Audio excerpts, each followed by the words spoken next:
Now, match the branch here, bringing the time to 27 minutes to the top of the hour 8. And welcome back to the program Maakye on Kessben 92.9. Accra here. We are also live on Aseda TV, Kessben Plus TV. Thank you very much for joining us. And the Democracy Hub for Woman Convention People's Party CPP for Commuter Pemu Supreme Court.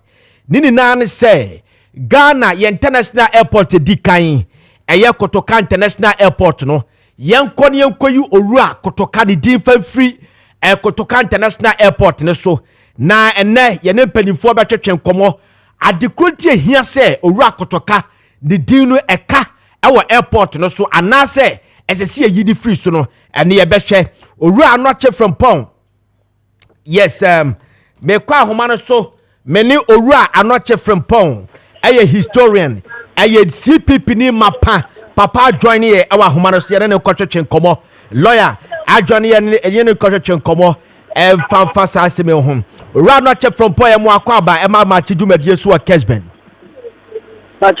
Super. Papa Kache and you, dear Benny, na say, Owura Kotoka ni dimbe da airport is winning neba. And an 8-year-old girl crowd be able to tell you, say Ghana, your first international airport, no, your friend Kotoka, and your den and Nadia, mobile bonten say, ye knew Owura Kotoka din free airport is we. But we did this up because the deal the also 1969. 1969. 1969. You come Kotoka ye one only a FIFA, one mummy no. And the soldier for a can one year two, Kwame Nkrumah by 24th February 1966. The airport no idea, now ye Britain for Omo Air Force Base. Second World War no years and Yombo to me. I organize the soldier for a baby course, you know. Nay, the helicopter found at one call Akuno. In PSC no 1945, 44, 45 war. And Kwame Nkrumah by you know. Or started for Obayano Airport 1963-64 before independence or your prime minister no and the until 1968 in another international papa the same airport in a Gia Hong War Eddie Maya Abraya J. 1967 into Washa Naya did see Coma and so far to go to my airport Eddie.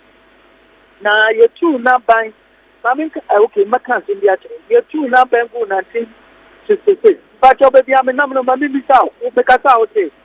I'm a tepa, Musuda Hopper. You're two now by 1966. The following year, April, and could be a buyer.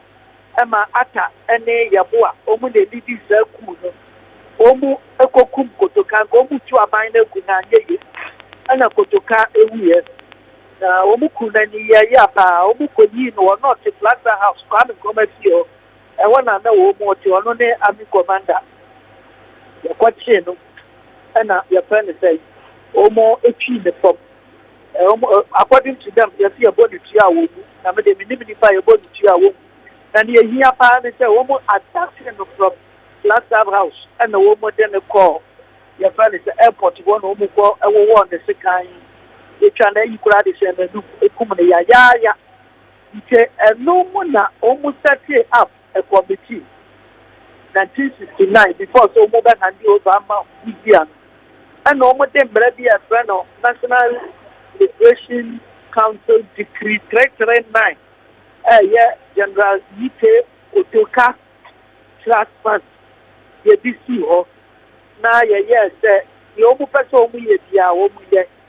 It is I am Mono, 1969, Decree 339, NLC 339, and no more this is airport leaving from Accra International Airport to Kotoka International Airport, and almost I'm Kotoka and the Kotoka woman in the and Ma Estate, and Wanyaneba Estate, Laboni, Omomano, Ebi. What some listen you will be done. Edina Dansu Sama General Champo Yakwame Nkrumah, Nebani Midi, more or less.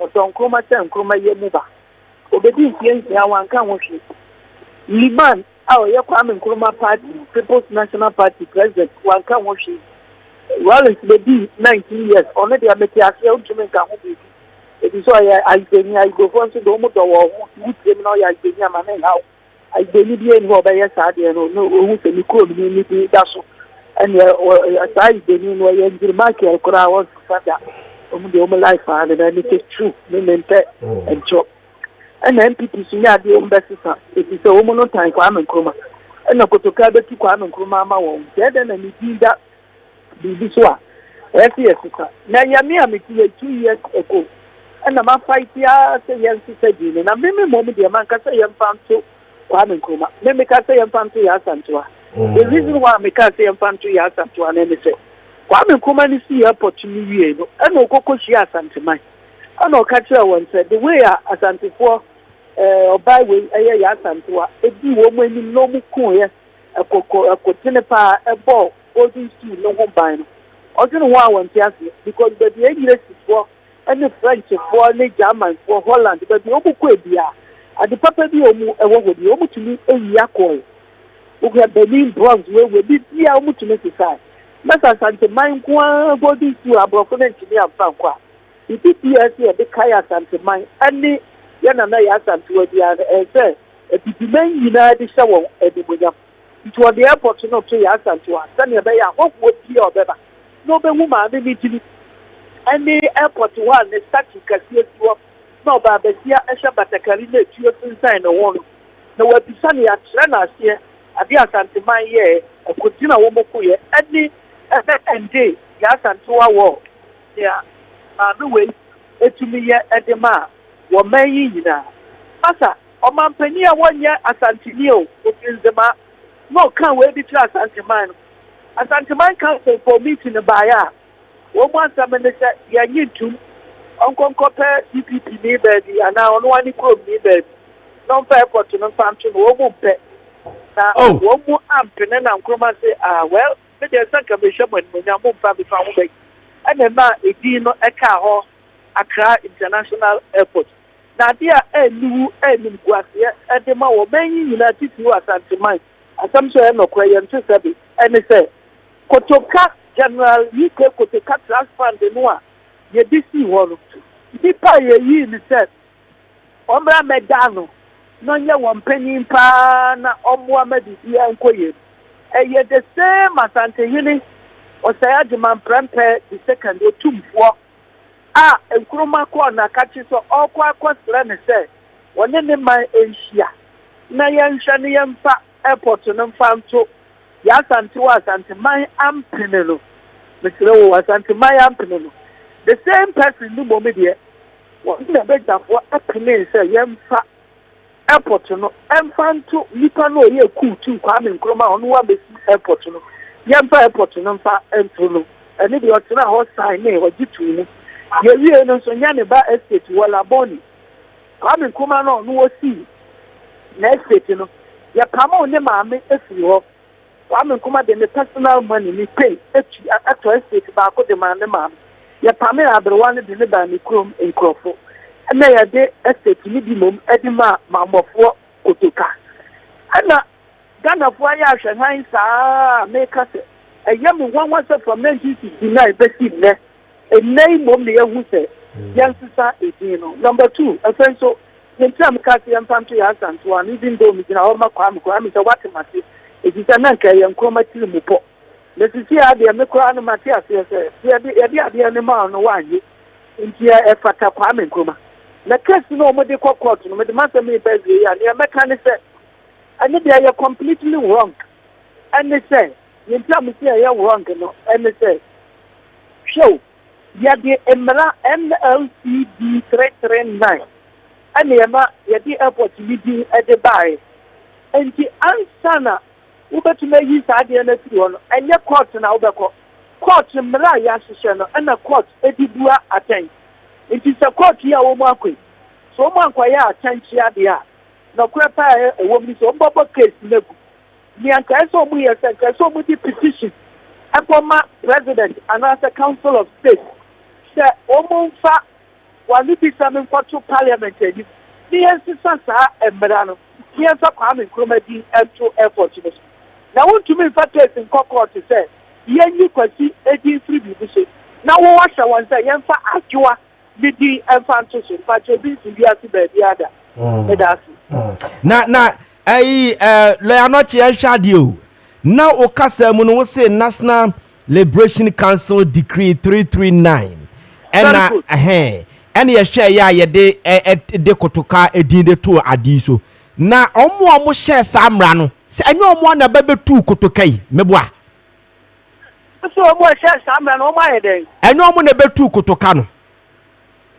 Omo share samra na ene National Liberation Council. Aha. And that yo, omo tu Kotoka no omo kum Kotoka ku na nye. Oh, I see. The first firing squad in Ghana. The first firing squad in Ghana. Moses Yabua and SBata. Lieutenant. Thank you. To Kotokani Afrifa. No man can cover Kwame Nkrumah Abedi. Nakuna ye. I read it from somewhere. Say General Ankara so the same thing. Said they now what can you say?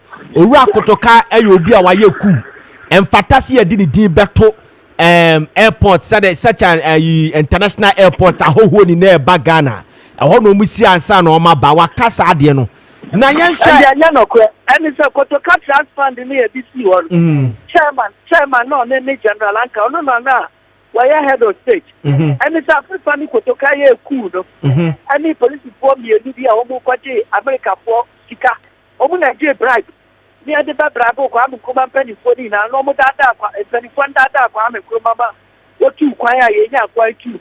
Oh, I see. Ni kwa ye penifo for Kotoka Afrifa Hale ana Deku jare penifo for no one be ya head of state and na me ya kofa retired chief of defense staff General Ankara be ya head of state. And I may say, aha, maybe no, I read it from somewhere. Or no, so actually, oh, okay. And I bet I had a state. Why I had a state here? And a general Africa. Not any and it's only India Kotoka, a Kuchu Kwame Nkrumah. Then I Yakuma Fifa now, one on the Yakum Kotokadia, a plan that was I saw also the young at the state. And Africa. Okwani Lebanese one Nigerian businessman, chief at and Omu ya one of them would cut Omu Wada.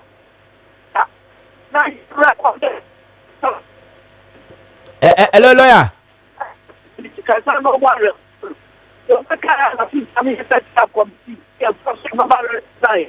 I think head of state to Ghana.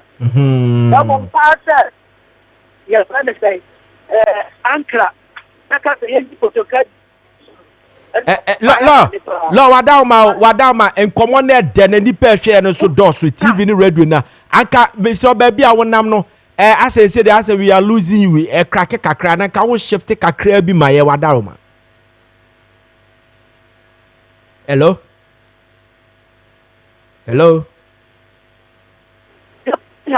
before they died omo confess say cool na wo buy no buy bone.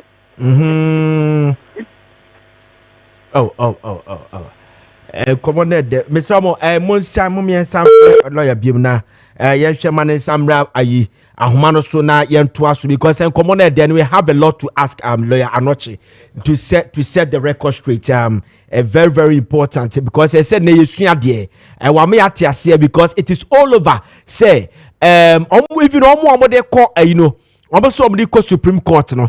Sa a democracy hub for the be akase almost so general Ankara some or kind of mushemuken. In fact, almost 30 nipa bebria alma alpine those days everybody now say yenu owura Kotoka DFF free airport no so yebetwa so no yi owura no chia me atia say Kotoka international airport no yan piti prekope na yede airport no kokotu owura Kotoka.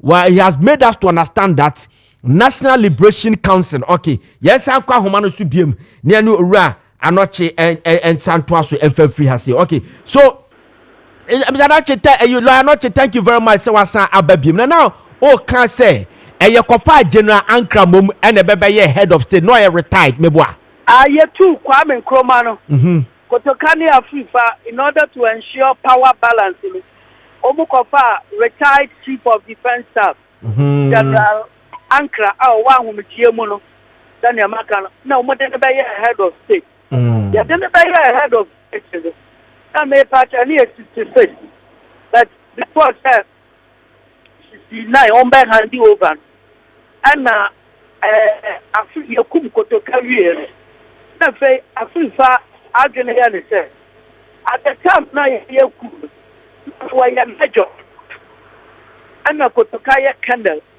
ya na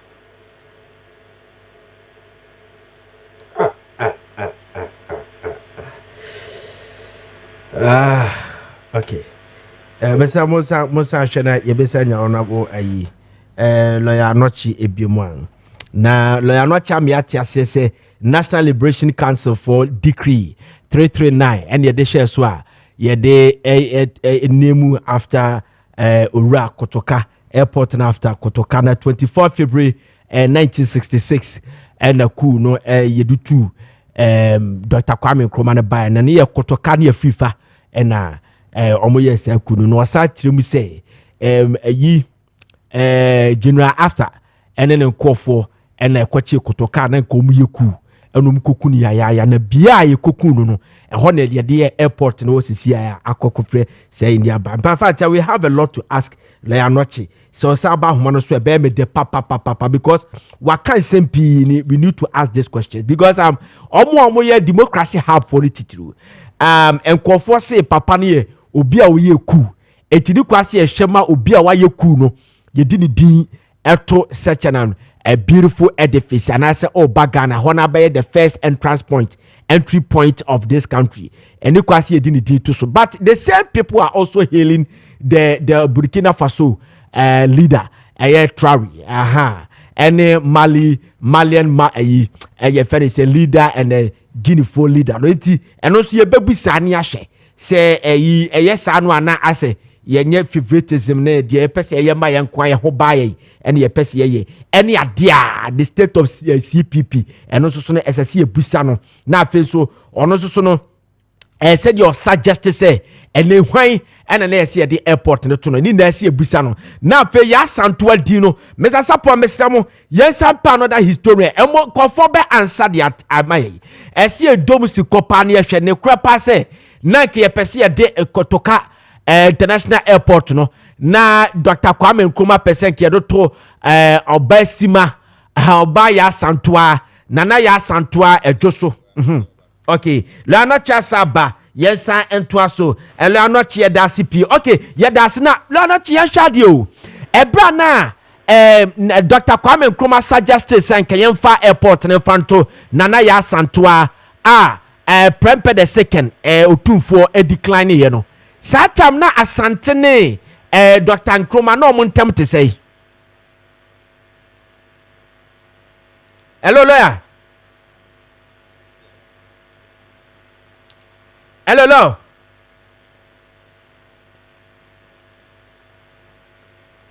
lawyer okay and then a lot but yeah we do this we will now but and you see a dear pa because you will be your do na catch in Chima and then we are going to learn from lawyer Maakye from Pong Mr. Monsan Fanambra Humano so MIA na yan twetwen komo se the medical kano ese answer we say because obianu honomo a o chiri fa sempa kodo ena obianu honomo a ye de anumonyam oba ne kuromu a wonpe etiesi ebusa lawyer Maakye satam ne dia pa ne baye ma otufo agema Prempe the second eka say on twam yemfa airport no fanto owura Kotoka sabre no nso no okwa adwosua na afra no okesenum de asem na omo kaaye omofo a owura ye fere say otufo Prempe the second omofo a na the suggestion no so se one pene ema yemfa ento so okay ye kon line 2 ye kon line 2 na ye no owura Maakye from point to komo lawyer ye nya biom akwaba we dey mu ye pa na ba mu sa say senior Osaje for Dr. Kwame Nkrumah suggested saying Kiemfa Kotoka airport and Fanton and Aya Santuano. Minim say Osaje for Dr. Kwame Nkrumah no sa edi Osaje for no nyane mention palace beboa.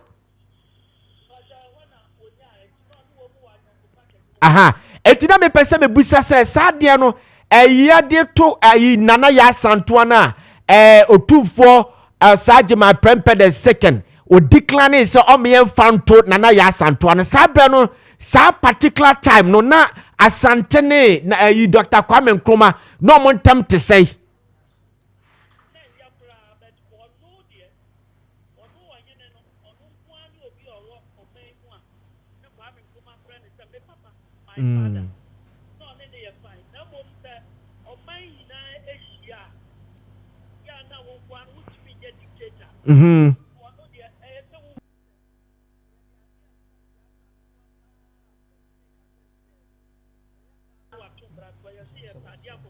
yeah, nyana bro.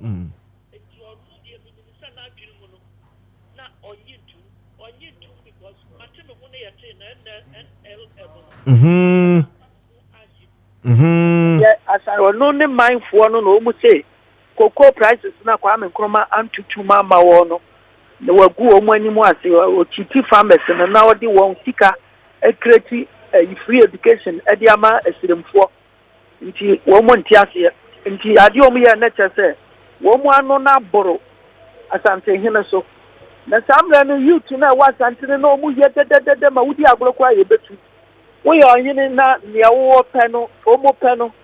You see, I see, and you don't see us and but on my move when you die to a more good.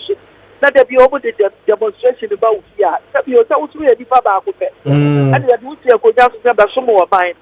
Oh, my, I was so many idea where you're pa. And maybe no one can make a go. Now, maybe I make this that was your partner. Oh, we not one such a class. I say, now.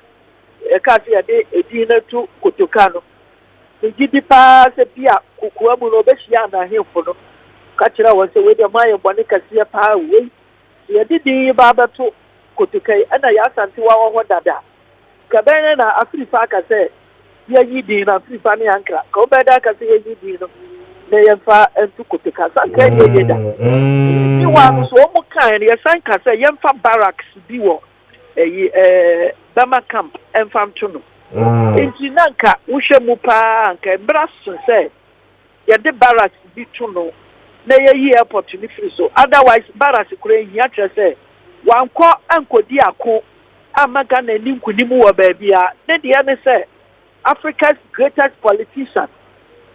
Would be any missus, that if you mind had or said to be a yes, Kwame Nkrumah. The papa and the bunny in down or dear to me as a Kwame Nkrumah for 1 minute. Okay, your direction. That's people our was in the airport. No beer or cheat you the two now buying a buoy. The dinner, that's why I am Guasia every day because I hope work Piara.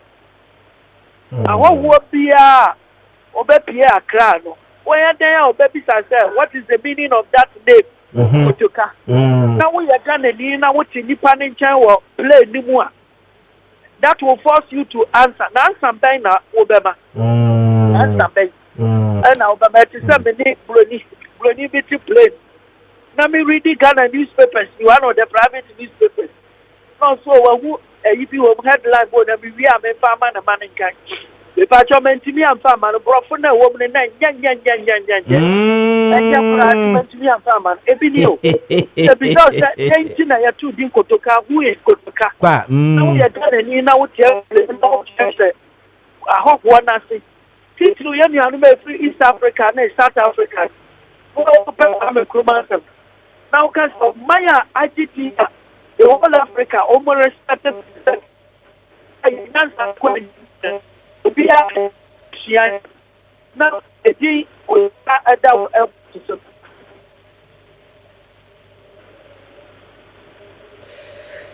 Hi. Hello, Lo. Yeah, Nadia. But drop and Nadia Vestramo. Yes, I'm fan of and then common and they will cry the etina one come pepper because SSC set the record straight or set the records in Chanko Yankodi Chinye Bim me ana me pedisei ye the year to a year and one no de biana me kai say Matopoku Prempe Napo appear before the vetting committee me kai pa those days appointment committee, that's the vetting committee in court na ye bisa ne say Ghana ye dia ne betimi ama enchirima na hunu normal ekoso Ghana wase yen create subject bi efe history na almost anese social studies wo hoda da no wase minim say social studies wo but we still have to create history sa history ni ka we na eba beka ebekeka ho say hidden history all the BJ we mu ye na nusuo de nkofo nim already the news portals ni bi obi kire na dwene obi a blogger ka blogger nya Mr. Monyo yi Zion Felix mu de ni bi no blogging or column or newspaper bi and our website bi no atro de ato o read and we say yes insight or lecture hall so some nkofo no kan sem bi but onya ni deep to say the lawyer no chemo no enti Mr. Momon Sanfanamra we have to finish this as I say you need wie because we have a lot to ask Yabeka is a lawyer I'm not so Bobeka ya 2024 elections no lawyer noche contested as a flag bearer one Nana Frimpong Kuma and a contest with CPP dimu Emma Nana Frimpong initial Yababusano the state of CPP Hefa and a CPP could nice Busano CPP so kahon and you know my Ghana Oma El Di Ghana so paying 18 nano Yabeshan Yabusamestro Mum Tranamo Alpha Lawyer Nochemra and then we have a lot to talk about but President Mahama Kassa was say Ghana Enya $1.7 billion and yet we agenda 111 na nado dan kwakufado esha ase no sanso so ena minority caucus so akasa omo kire say omo accuse President Mahama say or plotting to use state security agencies no to persecute, harass and terrorize the new patriotic party for no so ye betwe ho komo ene lawyer KK Sebe a member of NPP communication team ebaba beka yensa okay yo lawyer sabe biem ayent anto so lawyer emu odepa na bie nyao because who set records na straight na chese yakoye meti lawyer hwade na wo ka bibi say satam no na asante ne Dr. Nkrumah no mo ntam no sada nye papa mebwa na ye hwade o ene ye betimi asa ba se ye de ya santo di baba beto Kotoka International Airport. Okay. So lawyer KK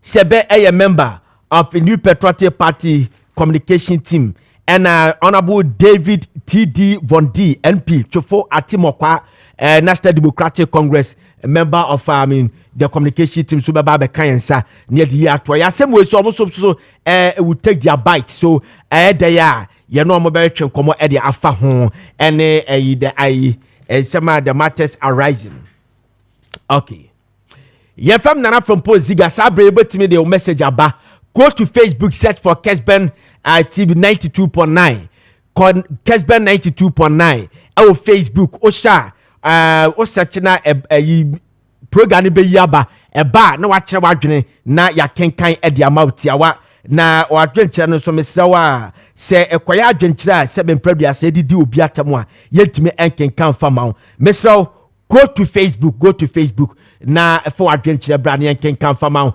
better still betimi akọ WhatsApp obetimi am message on WhatsApp line here 0550 596 929 0550 596 929 text message no so 0550 567 929 0550 567 929 mu bia no o de fa hono mo a ye bekenkan e de amount ye fam Nana Frimpong Ziega wura apia sapon Richard e da kuche nsem ni na de amamia amesoso no me present e de amamo asoso no na ye kan say enye Kotoka nko a ye wo street ni bi wo hono mo a ye de nkofo bi di atoso ye bi a ye se o nkofo we say ene ko local government a wa kasa u street down potem no wutimi tu esika ne adu di atoso nipa ne bi amabra meka so ma mo bra me nkyere se ebia odi ka damu ana wanya japade but ebi mo ho ma nya dimpa ma men but edu omo dia to street bi so no se investigate dia meka no ati ase ye onkofo bi edu omo dia to edifice bi so ene ukọ Kanashi Sports Complex ye dia to Azuma Nelson efata no Azuma Nelson Sports Complex efata no pa because the Azuma abaya ma my Ghana no and the next 200 years ebi kwa na ye nya obi saa Azuma be retire kwa say ko be se over 10 years still an ye nya obi asa enti de kan say onu efata no ye kan wo hene jan enso so ye de ni deal to Accra Sports Stadium ye se o hene jan emre bi wo kokosan wo kokodi drum die bi no mo kekan semi se abde aye zige stake pen enti nana no mu a atrankonya omo soso ga dangbe omo soso chese da bi yam prema obi a sebe preduasa wodi nyambra samse ne yama no mfa ne din ento ayi no so such a beautiful edifice no so ye krom no yam prema mo fanto so etu omo hyaya me ekoyi o hene jan din difri so etu hene jan hene fa ne yemfa ne hye asa papa ye kanidi ahye de obeye ma Ghana so no wo soro kakra fan so na pe yenkoye nimu obro bi ti se abedi pele na age ye fane say oya 3-time African best player one CAF and the man mienu no aka no African soccer magazine French soccer magazine edem enso edemano eti wo muri na no yeah, shana you. Okay, Mr. Jeffrey Teto, or hefa. Okay, So, I be the pele muni na yan consider omo. Na yan sha baby ya do omo beshe. Ghana ya stadium ne door so see the baba yara ekokotu Kumasi a be the pele ya de court second year and say. Ya de be the pele court second year and say. Pele, ba ma Ghana no lead Ghana no. Since 1982, Abrante ya kwa ma Ghana hosting Ghana flag. Ewo UAE wa host bi wa France, Benin, wa de bia kop Germany enen bebia. You understand? It is ya de baba yare asabe mpredua no won santimemu edi kokoto Kumasi Kumasi Sports Stadium. I know you about 45,000 capacity. And any idea be the pele susu din edoto your friend is second Sports Stadium and say hey yanko ya new president ko for wa be kon wa ye bi. You understand? Okay, yanko line 1 no. Ibe sa baby. Oh, okay. Yo, alright Jeffrey Tete. Ewa homano so. Me akasa me nua. Your secretary coalition of la association. Me akasa me nua Jeff Amakwa ba. Yo, me so. Na say ekun ya abaye nkofo se enu owura Kotoka din fan free airport no so ma dika ma membu sansa wo akasa wo pene so medical di nchama watifo enokwe se eyende abra yeti se amanfo eka se yenyi Kotoka din ensi so enti eyade a yegitum pa se o se yi ni din so na ehone esilafo asase so asa ana Kotoka International Airport no estilafo asasi so pa na ukohwe enkantiti asemu a ohimpo a odi asase no ma amaro se omumfanye airport no ye fe no ni age onano de fort onu nechi ena yeyi ni anyete kokwanya ena onu nso nechi ena yi kobitetetu a wanya ni be ko nansa ya enti la kwa asase pa. Oh, I see. Na mi yenya ntia se mumu a coalition of la association for mo say ye yi di free so ayen fanto obi o yen krani meboa no kwe na usha se ye wallaha ana Greater Accra na se bibiti se airport esi asase so na mi pa chere kama ye di asase no ma ye no kra no compensation wa se tia ma ye no kra no yenya ta compensation ni na ebe ma ye nso yakoma to ye yem. Oh, I see.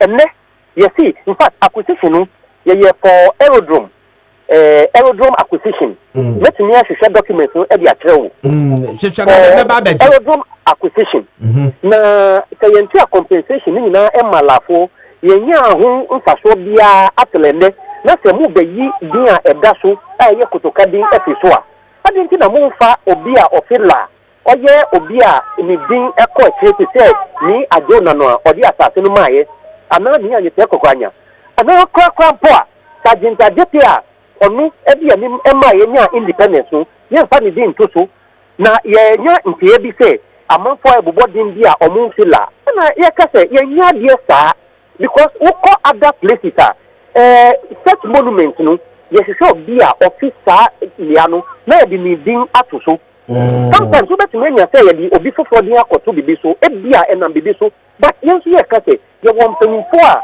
omo agidin pa wo say ye ka omo na say yanya sankopon ka say obi ti say amonkoten a odu ye Kotoka onu so fila enti ye won ko fa better me bi omo din ato sa Kotoka so airport so enti sie ni enti a obi ta trete yen ko fa obi a on fila din na yen fa so wa wo sha chese mo de ka mo penise nka sebe obi a ofri enkramamu ha wa bobra wa ka ho am ya nwene Ghana abedu sam pempensuo se nipa na esenka ye di din to so meboa tia wa no kwa na reference no so any say ye prefer say be obi ofila yes gadan meni but ye prefer say be obi ofila enya enkofo Peter Lajetemu. I mean, we have a lot of prominent people who have passed through this country. Omo abua ama Ghana din ako echepa. Enti yen consider mu na yen form obi ti say sankofo ama mabuwa mudinu yen fa obi din into airport no so. Okay, na yen hwade o. Ora DK poison no free nefa. DK poison of Gamashi. Ono to of Jamestown Gamashi meboa. Yes. Okay. Yes. That means that offering Kramamu ha greater Accra meboa. Yes. Etina chese more prese yemfa Kotoka International Airport no yemfa nto ebia for example ni Adote Kokronyi a oboama ye dia sajina detemu ni na ho yenyu Kotoka di ni fa momode ne nto so no yemusa se ene muyi free so de ne ha amokwa koyi Kaneshi Sports Complex ye dia to Azuma Nelson so no so free ha na meboa Azuma Nelson o yankani o. Oh, I see. Azuma Nelson yankani of Kessben. Now they are part of the Tabon people. Tabon people no omu origin your friend in Brazil. Oh, I see. And see Azuma Nelson yankani pa so be anima and their uncle Accra no uncle bisa one baby a gentle. Na me busa wi na me kai gentle fort no e ho chi baby na Azuma Nelson fi. And yankani pa. Na ye can say on say edifice be say no national edifice. It's because see ye chichemu sadia ebasa no asebe mpraduasa manusu sumna so enye traba ne ye because uko asantememu a stadium kese pa wo Ghana ha nyina efadu padodo pa ye dia to baba nyara a obra no so mfiri ho Martinia wo kan ase say a national edifice na ye ka say samudi din betu sadia no so a e fine say ye di Ghana ni e di betu so but ye ka say yesu ye wo enkofo very prominent people na wo hwe Ghana ha enkanfo sen dodo sen na ye di omudin atu bibi edifice so ta enti ye ka say ye nya sa nyama ni bi na say e bia beda ye ya sa ase so a ye pese ye sisa bi no why don't you give consideration to that prominent Ghana person ti say ni anye te kokwanya ti say ajona na odi asase no maaye ti say obi ti say amonkote ono no nwen sa out of arms na ti see abaye Ghana symbol of authority without no president doesn't move no why don't we consider these people and put their name there I don't think that it will spark any tribal sentiment in any case no say fight for bibia it will benefit our tribe no everybody comes from a tribe. Well, and see, I don't understand. Say sometimes, kika nyama na enkofo kase tribalism na bibi. O kasa kra o kanuka tribalism. So who come baby na o kasa kra. It is tribalism. That means that you are protecting your tribe. And if we are also protecting ours, and confirm kwana sorry say protecting your diana. Now amanfo kase tribalism. I don't hear this anywhere. And see, people should forget about those things and consider the merit of what ye can say. There were prominent people almost gadangi. We should give consideration to those people. Na edientina wo melisha se me no ka sei enipa mienu pe na abom dini ni no ni adote kokronye but ya was ni amogimu me kai those days 7 previous anya me fa the crazy nana ana afa ni takita wianom de omuni na ho but ase baby for nkwa na kakra bi na abom dine adentria yo se wutie pa me ka say gadangmi asase so say won propose say wuko probomemu a na azuma te kolemu wuko adanso aye won crofo prominent wo ho tania wo body anye te kwakwanye ofigamashi wo but asama me kan say se baby ti say obeche bi lamti e wo gamashi for asase so and baby a di statue no akosinu it's okay and ye ka say la fo aye di asase no maaye no yensu ye nya bibia e be kire say it's as if the baby aye di ama for national development no there has been any single monument erected in honor of any la prominent person and nothing ye ka say airport no na say ne yesi sa dina they should also consider somebody from la yen can say my yen fa something for wabugo mu din to say eni amugimu no my yen fa mu din enku bibi so but we are fighting say airport no ye the better obi fa they should give preference to a la person say everybody say yanya obi of la whose name is so prominent then we can consider the Gadagme region entirely. But now, we have names, prominent names, they should consider one of those ones from La. But before that, no sooner I say ni pa abobo mudino. I say Ghana 40 hunu. Eduma papa mo ya ebia eyen kai dum indelible ye betimi akai se nipos mesi ye sadie we sentu ofatase de sadie no ma no. Enti na chese de wo kai de ye kai na chese ahwe a ye kombuturu na afei ebase anyi Kotoka dini fruo na se onipa bi ebebo de din outside Greater Accra de mo mpremeboa. We will rise up against that because well it doesn't bring about national cohesion. National cohesion na me tell say obi beka say for BC ebia no ana voter ana bibi edi ni din betu so it also sparks national cohesion fine. But then about to say they are considering people from outside and at Gadang before no we are being left out. That is why we are fighting. They should consider the La people, the Gadang people. If they don't do that, we will also give reasons and we will rise up and speak against it. Na the TTA ye hade. Na someone la trade fair ye the ma moment timi ahwene yi. Ana meboa. La trade for Bian Famaye. La trade fair has always been in the hands of government. But see, your friend trade fair. And ye di mumudin lana toso. Chese wo masasa so ye dia onamo because it's a national ye friend say omaye japade but enam say si masasa su no and ye friend la trade fair instead of say kebet me afeno Ghana trade fair na Accra trade fair but ye di mudin etoso a one way dia dan ye dia onamo but e man timi ahwesu yi wofa me pa chop e ya akoshe din a that trade fair so wo betimi ahwehwe e wo internet so Ghana International Trade Fair Center la Ghana International Trade Fair Center la soso la nkang okay they never added the la mesa me pacho titi facha me mesa mo hwehwe la signboard no ma me why okay titi na chese say ye kan ye kwa Crossport Stadium ho de no so mo hwɛ me yi ohini jan di free so ene ye de abedi pele di koto so a eno so bo be yi free so meboa won say eto baby no omudi ohini jan din to so me ka ho pa amagadan me for ye ko castle then and at mills na ye ko kan ho asem it was on a Friday I remember by Monday na ya sister no ba Crossport Stadium ye see say ya fa din dia to so ka ye maintain a Crossport Stadium no na sister ba a Crossport Stadium and there we fought against it and I am a reason science I am pese ohini jan din ebeda so reason dey dey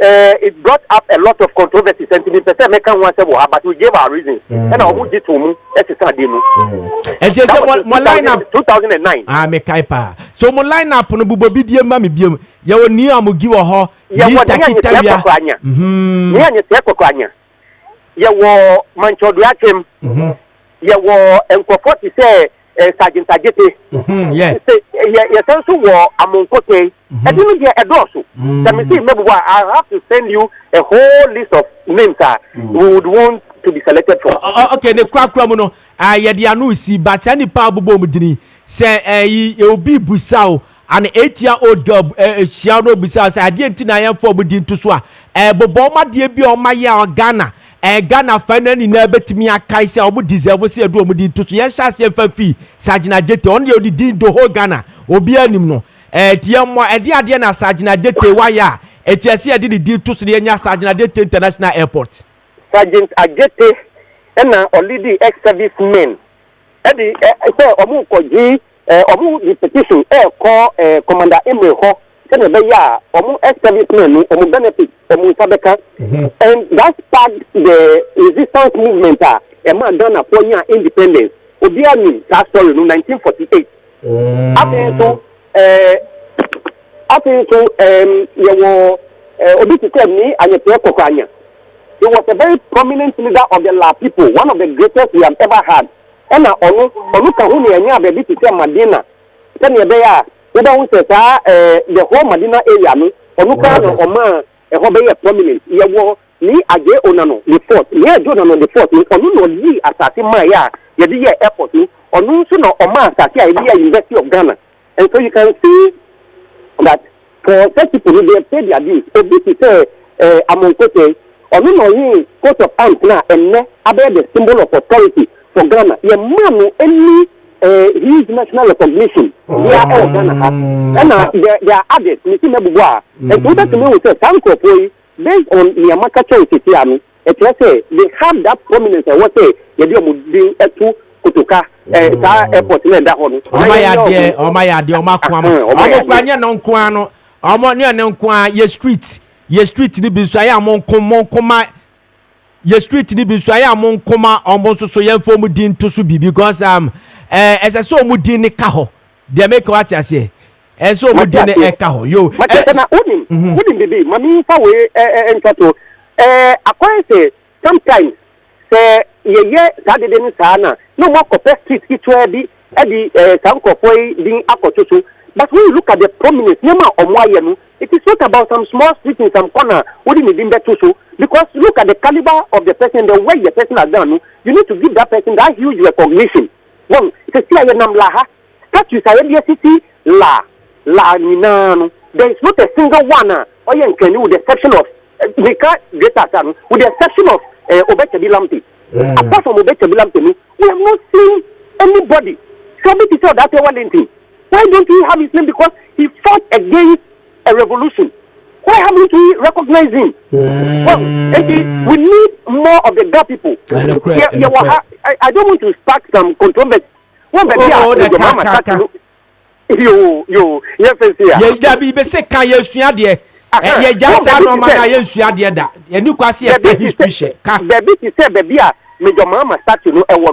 we fought against it, say. The being for Kunu, you funny statue and see or send a very remembrance to people say you don't have to do that. No, Obi says Sergeant Ajete and statue and copy the Bia Major Muhammad. When we started, people say we are being tribalistic. But what we were saying, we didn't say they shouldn't mount Major Muhammad statue. We said the Bia or Moody Sa in some Bonino. I have cool Nipani Yayano.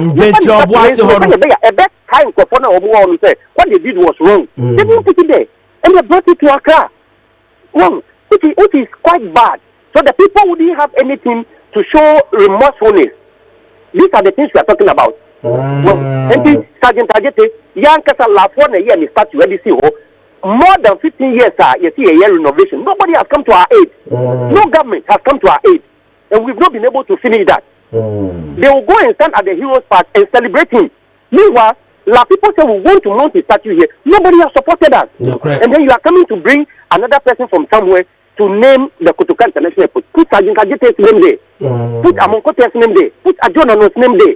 And let us also feel happy, say, when we are contributing in terms of land to national development, we will also be happy, say, one day we will get recognition. This is what we are talking about. In fact, as my work, baby, oh, na me no nyadwene, baby, me no nyadwene ye ketua bi, baby, me no nyadwene no sopa ne kre. You have to fight because moasase na tese ye kan ahwa na flower pot matese ese enche ye ombetu ni din no.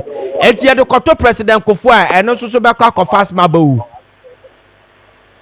No kre enti wapa. Me kan say they should stop naming our national edifices and monuments after people on our land, they should also consider our people. We don't have a problem if they are bringing some names here, but at least give some quota to our people so that we also feel happy. This is what we are talking about. Na se quota na ye ke na ka mo che ye cha no so. Ene se ba bi o ha ye do to am ha mo mpe, aha mo pese we na eba, aha we say, aha we say. E biare se wo ka se flower pot yi interchange ye do koto president Kofi am be sori atia you. Wafa, when we say la for yenya quota be say about 1, 2, 3 places here the la for and garden before the apple to wa. Okay, so would you be being air to be there? Why would we cry? Because we also have some. But the all the statues are existing in carbon tissue. Wafa, catch me apart from that. Tell me which other one is a prominent girl person. Which other one? What you are saying? And it is like they are being discriminating when it comes to these things. And now Nkrumah Circle no so. You see, Nkrumah Circle has been named long ago. We are not fighting anybody to take it away. We are not fighting anybody. But we are saying that if the government decided they want to change the name of Nkrumah Circle, that is why we rise up and say that, okay, if you are changing it, then put a prominent guy person there. But we can say they are changing it. We all know the role Nkrumah played. In fact, when Nkrumah was brought to Ghana by a La person, Akwaji. When Nkrumah brought Akwaji, he brought him straight to La. And it is because of Nkrumah coming to La. That's how come the CPP got the red cocker as their symbol, because that is the symbol of the La people. And Nkrumah got to understand why the La people use the red cocker as their symbol. And he adopted it. So Nkrumah also did a lot of things within the Ghana area. And so we don't have a problem if Nkrumah's name is put on the circle. But today, the government decided to say, then we will get up and say that, okay, if you are changing it from Nkrumah, then put a prominent Ghana person there. But even me standing here, I wouldn't agree for anybody to say that they are changing Nkrumah's name, they are taking his name away from the Nkrumah circle. He is one of the people we need to continue revering, because internationally, he's a global icon. And everybody knows what role he played, not just in Ghana, but all across the world. And in Onudia, I won't even agree say but there are other people, to say, Kotoka, everybody understands why people would want Kotoka's name to be taken away from the airport. No, and you'll be and based on me, if you say more, I know there are a lot of people who would prefer say though there may be other people who also agree. Apart from say you would have wished that could be a day or be of free greater Accra Dibetono. There are certain things which will spark controversy, and I wouldn't want to play into the line of controversy. Say stage you cool in Tiana. Me go into controversy. I dare say Yaki say about it almost and I say Yemfa Lani. He said near Jonano, leading into her. Near Jonano would be my first choice, because I don't know years at my and I had the airport, and the Yemfa leading into so period. You. Hey, Titi Wabio. What be Pamesoyana Breast Studio Hawaii?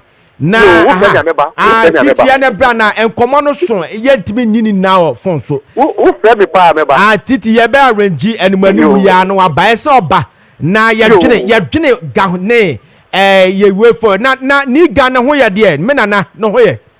Yamiadum, no way. You. Eche Baba Besram or Kessben Baba Besram. So, baby, I wanted dear. Kessben. I don't really know, but see, Obia knew how better me Ghana. If you want to get there, you say internet you Oba in Nkrumah Circle so no Vodafone Dino. Meaning Vodafone. Vodafone Dino adjacent. On say down for Frobisha would do a near car price. Okay. A dark Kessben you be a fan as that 20 hours. And I hear you blue. You was second one no. Ufri car prices basso at the Dikan on your Nini na ya kasa ye dia. Okay.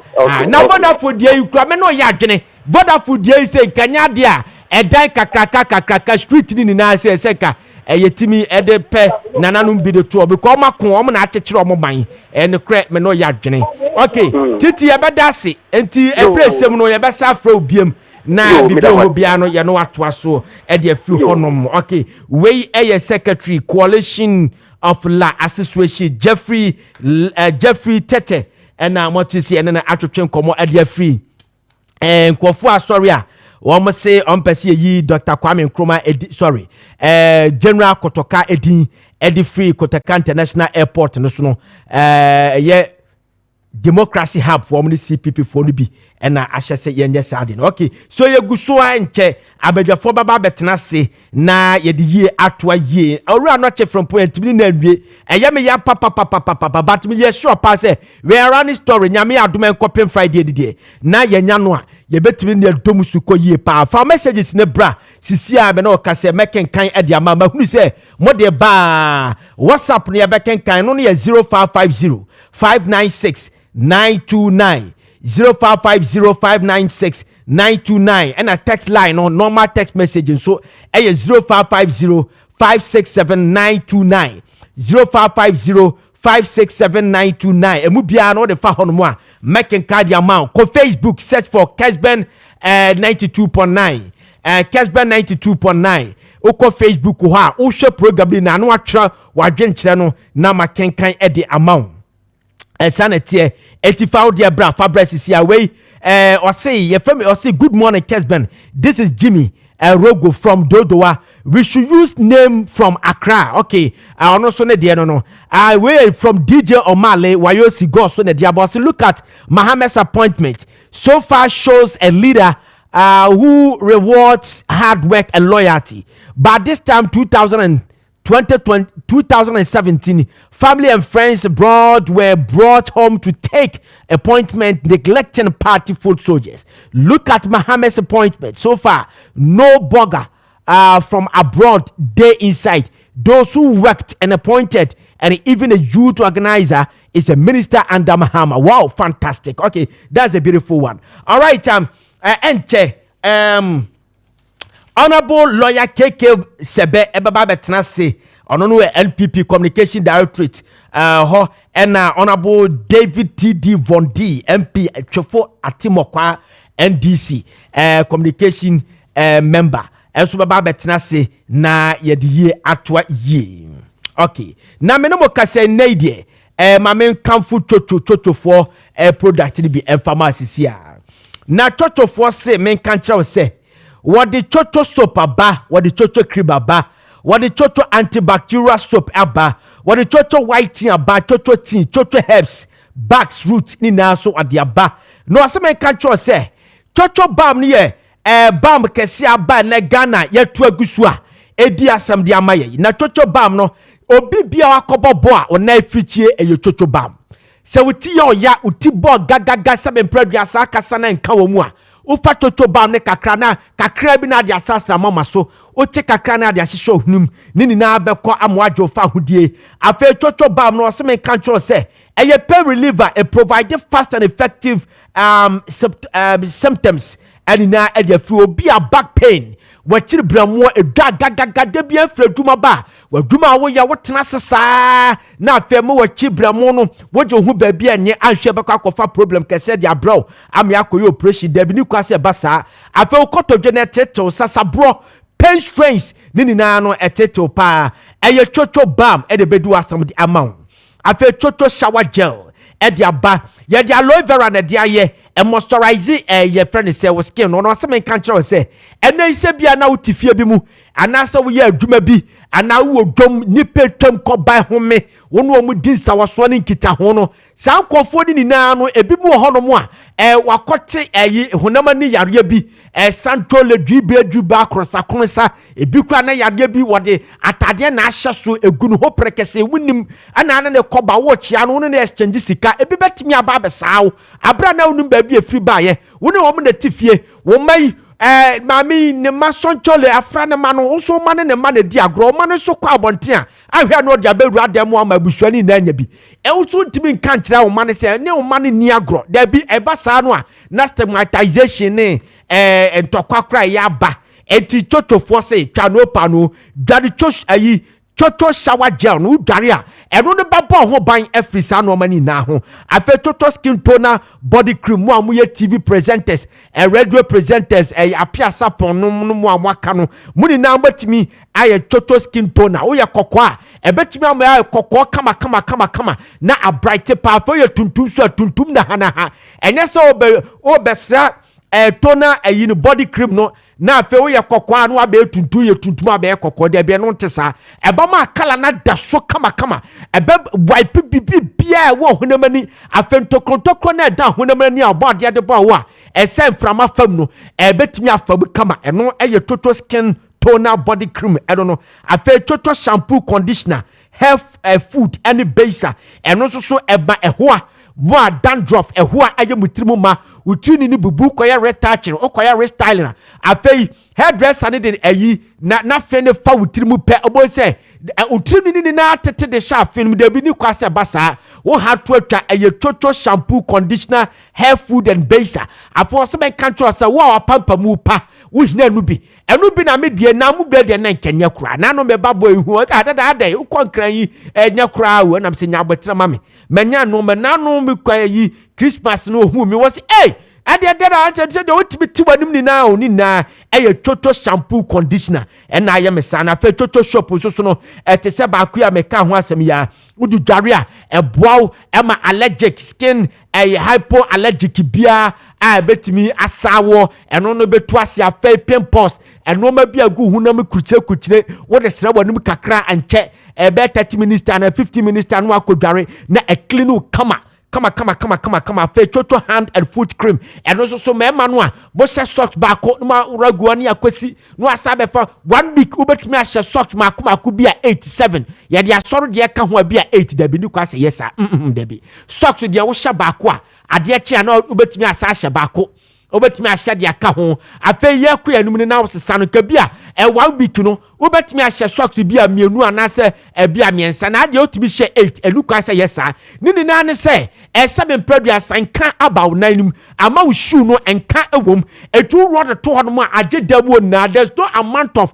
air fresh na betimi aboa da bi etitoto hand and foot cream for the aba so oba be di wasem e de amount eti pebito na ehwam na emra aduham afei toto heba bpt wakọ baabi mi aka chewo se ubp no wakọ baabi am aka chewo se ubp no enya de a ebetimi akosoro da ubp ne nya de ebetimi yasaw yare da yakasa de ne de acho dabi ema ayam shoda ya ne bia nu ho wiase ni aduro enti na toto heba bpt aba no wasi bobobi ebema ubp na kosoro sorry ubp no etu ase e de amount na ope ba ko pe atu anase ope dudu etu akoton a frɛ number we sisi 0551 81 5388 0551 81 5388 and 0244 727348 0244 727348 and 050 455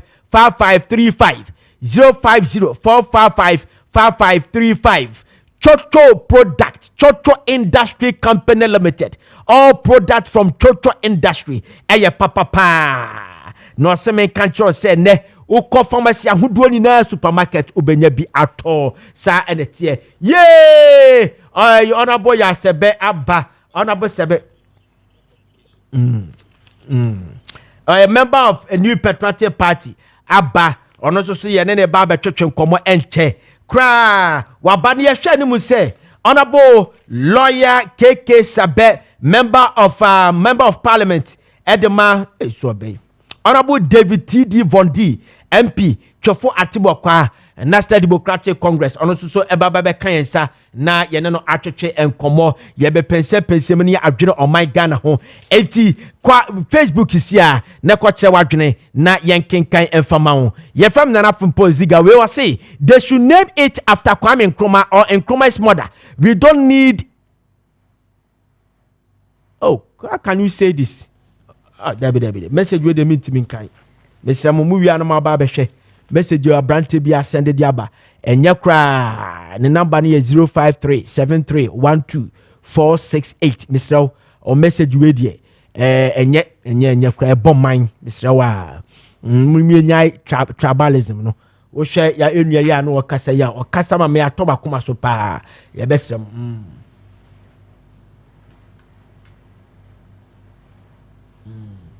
okay yan tuaso na ma me hwe we say hi Kessben. I'm Nana Wisa from Ashaiman. I really love the show. I prefer the Nkrumah International Airport than any other name. I'm really happy to hear my MP's voice on your show. This MP never fail. The youth of Chofo Paso, Mr. Vondi. Okay. Me nim do person wa kire no. Enti eno so no ye behwe okay. This is 92.9, the radio station that other radio stations listen to. Numo Ajonye, Otie Kessben, 92.9 FM. Ya basa bantu mani bachona. Ya bosu se bomsi ni abosu kain. Ya dansu se dansu mai. Ya wado se odona. Kessben FM. Bebiachi se achimota eni achiase. Kessben. Yeah, and Kofi Frimpong Ziega man. Na say parliament say you was speaker of parliament aye. And you two deputy speakers. Aye. But the deputy speaker Ekofra kunya na friend Mr. Speaker. Mr. Speaker, say Mr. Speaker. I'll be a fair deputy speaker. And now only Mr. Speaker. Sanity. Honorable, a brother copper, but no, be a brother cry way. And you ever point 10 o'clock. Yes, cost creative in your chain. Wakasawunya. Honorable David T.D. Vondi and so Baba Bekayan San message you crash say badada Baba Bekayan Sana Yatwasuwe or say ongoing or say changing Kotoka is not very important. Okay, and on a bit me ama aboy or say why Ghana people are Aga people not human beings. Okay, thank you very much. Okay, Olaya. Ye be shase e de few hodom na enra ye she bibiase we me ma just 3 minutes pe fatis adu mai back collection amadi madincho na mudincho no ma set up a committee ama committee no hwe ani mu se Ghana for hwe ani mu se committee no report beba na ya hwe adekwa new patriotic party elusi historically mu malusu such an huge margins na Professor Michael Kwe danya na ya yes report ni bi nenam anai TV ni radio stations ni bi ashase o mu review mu report no yes Ashanti region there say baby bia me obi o me phone so me producer o bi dosopu and newspapers ni bi a report to bia e na mana basa hine fa na party ikoi yo minia Ziega medase na mechia yetiefo ne ahwefo nso nyina no pei no kra de ye kan sa na yeti obechia de na yechia pe kwa me mo nyina achi ohun se wachia obi na nipa na ante o se o mechia wo be na no ye ya me no na beda na nchia me mo nyina achi ene no anchia constituency for ana be pa konya na abechia mo se mo de tsana ya motai yegusu ayeba na mechia wo so afano southwest achia mo enye se wo be pa konya na abe obechia wo no se de bia atena se o man so munim se mechia wo efri man kran so kosi ne mpesa aso nyina me mo bia achi e wo honom okay wasam no na ma me pepre me ho saa no you see it appears to me say MPP yen see edi nkugo. I see. That's how I see it.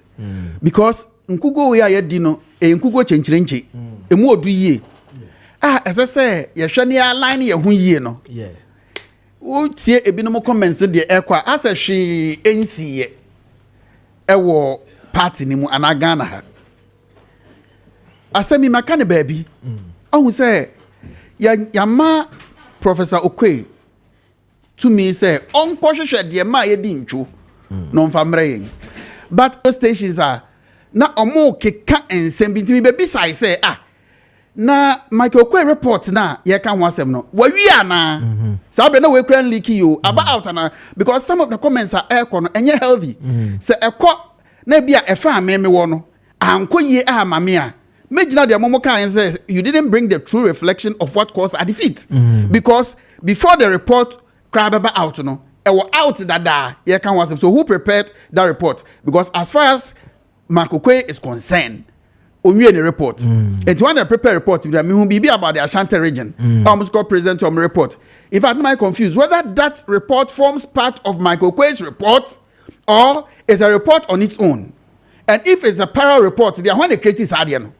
So what will be the effect if Michael Quay's report, Professor Adiano, be different from what is already in the system about the Ashanti region, so is it xenophobia shedem a cookie bibi? And on Monday bana, you see where the party has gotten to. Yeah, who say Sanyo man enye juma. So besha baby a cookie bibi no about trim because me msumiti bibi sa and once na say akwai say jumadie ni nyina no yemfa yenkugo na edi nyina konkosoa o man panyin dada eye ye frɛ na sɛ nana danko akufuado yemfa konkosoa no obi anya free nyen konkoto aba. Is that what we are going to find in the report na dabi yenhwe baby ade na call ye yemfa nto hoyie nyen call ye na de akoso no de some of us we are not happy. All right. My man now say Honorable David T.D. Vondi, MP 44 Atimo Kwaso aba bekan say Honorable Mwakwaba. Me just so many ya. You already say odi aba o my crowd messages abadada. Na my man kete for still betimi akọ Facebook na wakache 92.9 Kessben 92.9 na akohwe bi na wakyerɛ wadwene de afa ho na akenkan de ama sabre WhatsApp no so 0550596929 0550596929 and 0550567929 and also text line mubia no ofra and I say odo message in efa so a ye be kenkan de ama in the shortest time no as the program progresses in make sure say ye be be line no so de atuma ama ama wo so wakyerɛ wadwene mene musa dan kwaye adwene say ahwe to take NPP 2 election cycles or 3 and say na ma power because ade we buy enye mutie ne you se meme te ha ma me producer anya bi anya report emene on wo share the banner headline of the hot newspaper ene wa publish it about last week and for reviewer party no is yet to come out with a statement and be decline say ade no emfi wo mo ho eno sa danchan a obia meka hwe ene ade ne kosa menye sure say NPP ayemre ene omo kanu me no omo ya dwene pa honorable ye ma me sha se fa free honom ye say dia bedru nie ayi democracy hub. Do you want to take a bite? No, go on. Okay. I mean ma me ncha woni anya bra ya hwe ye yes ye mo mo nyina every shapa am say afie we afie na me ba ha afie we ya de edika me ba ha ni too much for timo kwaman nyina every shapa na no ye chairman Hakim Ade I'm electing Council of State member for the Central Region. Inti nyamenshira no man and one fanya adwuma. What would I want to say about the MPP's lost? No, almost lost na but a committee almost set it up. You know, see, a normal thing. I mean, you know, for all that, you know, these are speculations. And share in your report now, as I said, but again, you know, oh, so new money be our answer now. We're quite review, you know. And nipa nimdi awo kwa yeah. And nipa nimdi beba. We all know why the MPP had to lose like this. Until you don't need so much technical report be as a way home. For me, I think that one leaky information, and for all that, you know, there are some internal people be a more advantage over what is it that is in the report. Once a little advantage, they will leak it. I mean, this is politics for you. See, the internal politicking is more dangerous than your opponent out there.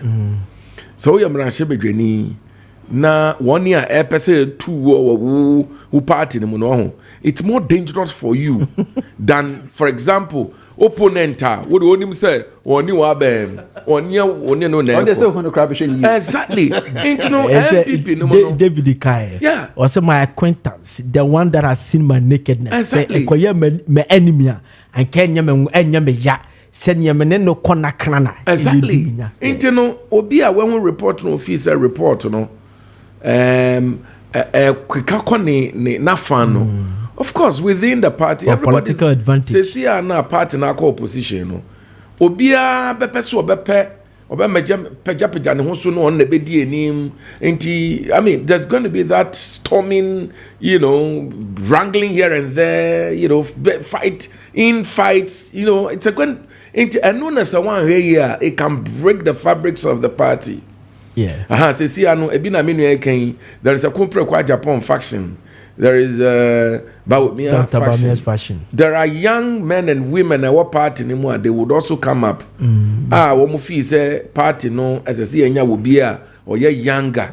Would be to say Samia Wuku, my own brother, you know, upon Nkrumah. Yes, Brane Champon, and all that. I mean, so these are people who may also be coming up. Into the NPP, we need a new rebranding. I'm an NDC, of course, everybody knows that. And I'm a member of parliament on the ticket of the NDC, a proud member of the NDC for that matter. Assuming we stay in power, and we're looking at doing at least 45 years. Now, say, after that, you know, we should have some opposition criticisms that will put us on our, you know, into the, for me, you know, we should say MPP Nengu, or they are there. But they would want to do a little retrospective, you know, analysis and see exactly what it is that they would have to do in order to, you know, get some little sympathy from the Ghanaian people because they've hurt Ghana too much. They've hurt Ghana too much. And so the infight in it, okay. I mean, it will come, but it's one of those political, you know, period that they have to go through. All right. And I pray that they sail through successfully, even though I don't wish them well. You know, I pray that they all right, we have done. I cannot wish them well. Not at all. So thank you very much. You know. We Honorable David T.D. Von D. MP Chifu Atimokwa. When you have wound to mina or eat gold from Galamsey, Fradu or TV, so I mean, and then you are arresting young men and women. Honorable, you know. Hold on. You know, say wound to me. Hold on. To me, only a whole mining company, even under your regime. And you and I know that is not the perception out there. So in politics, hold on. Politics perception is very important than even the reality. The perception out there is that wound to me is engaging Galamsey and is flouting the gold on TV. Yeah. You people didn't take any steps to deal with that issue. Yeah. And then they are arresting young men and women who are your party faithfuls down there. What do you think will happen? When you come in and so the point I'm perception, I take it. So the point I'm making is that make a categorical statement. Yes. The point I'm making is that whether it is true or not, that's what was out there.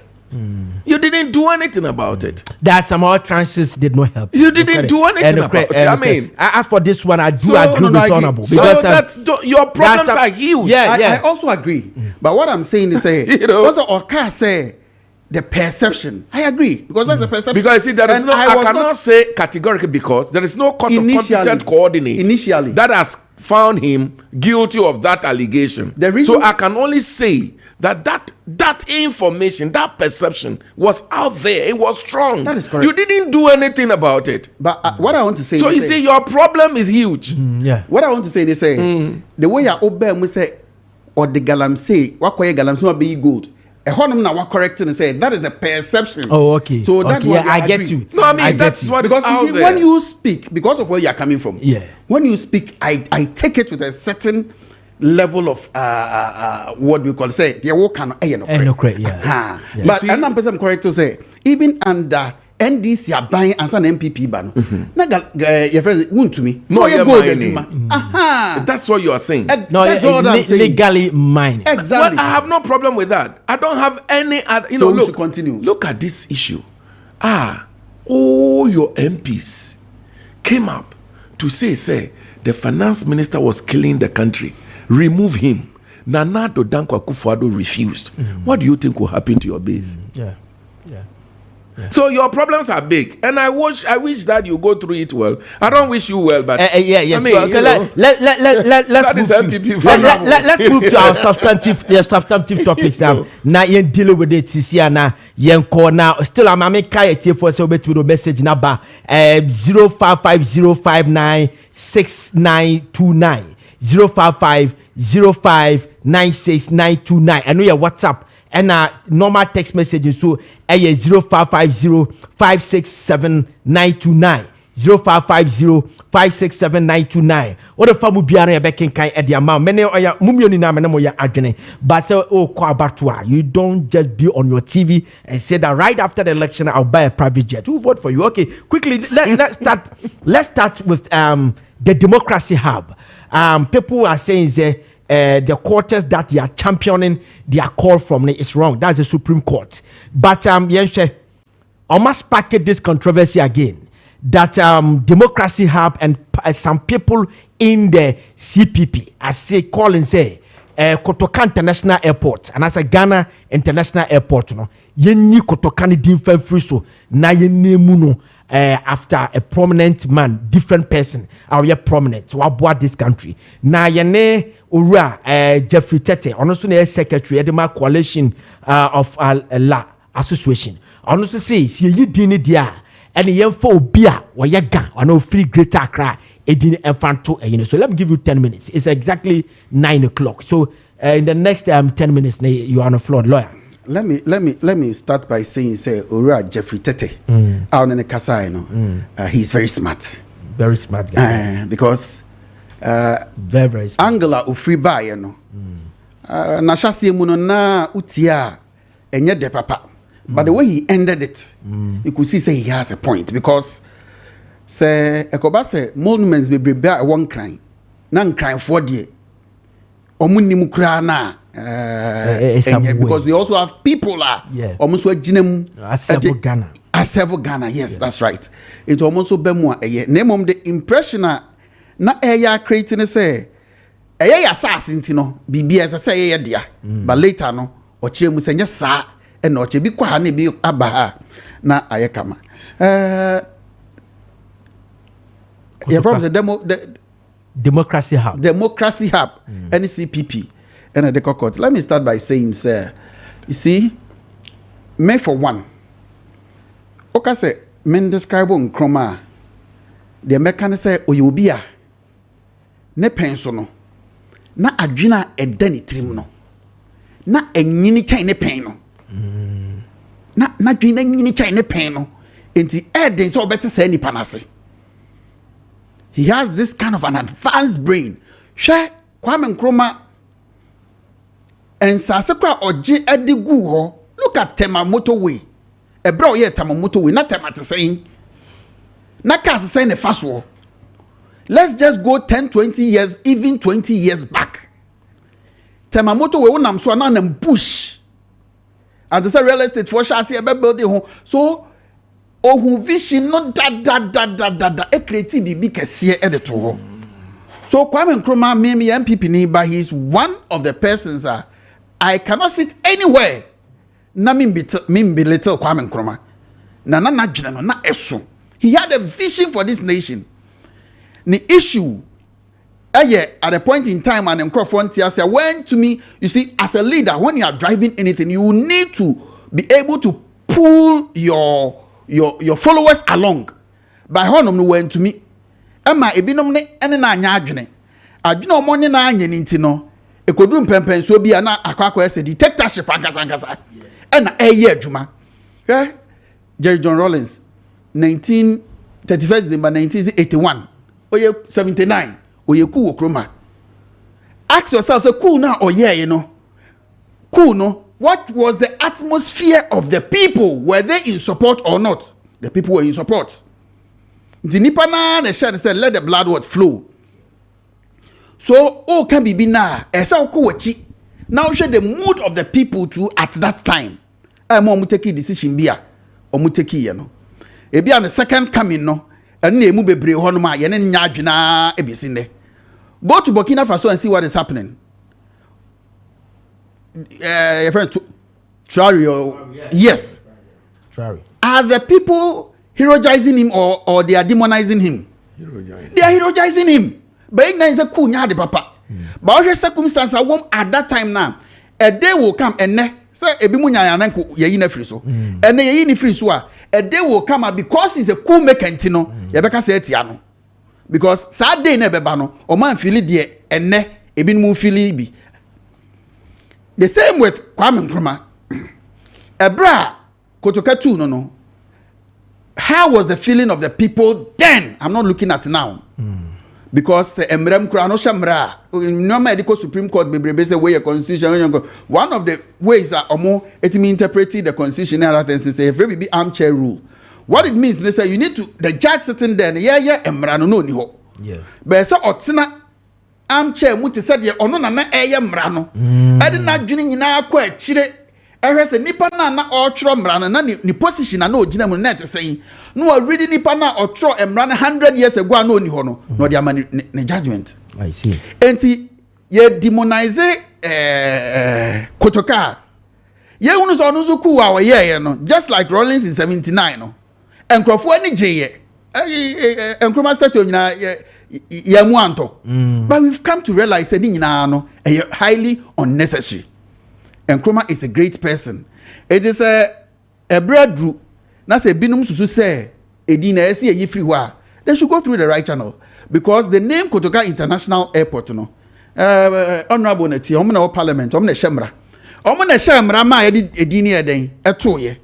Unless you are making an argument say Emrano is unconstitutional, then you are taking it to the Supreme Court for the Supreme Court to pronounce say that law is unconstitutional. Ni antonchene ya tochene dia na just say dina ya den afriho.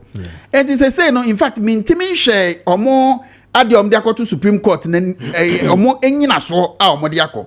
Because what I was thinking is say so I'm dealing with Emrano first. After all, we have parliamentarians. And parliamentarians no also almost be shemra. And on betimi a shemra a cancel Emrana e wo honom no. Ni akoyanim. Enti whether Kotoka International Airport or whatever no.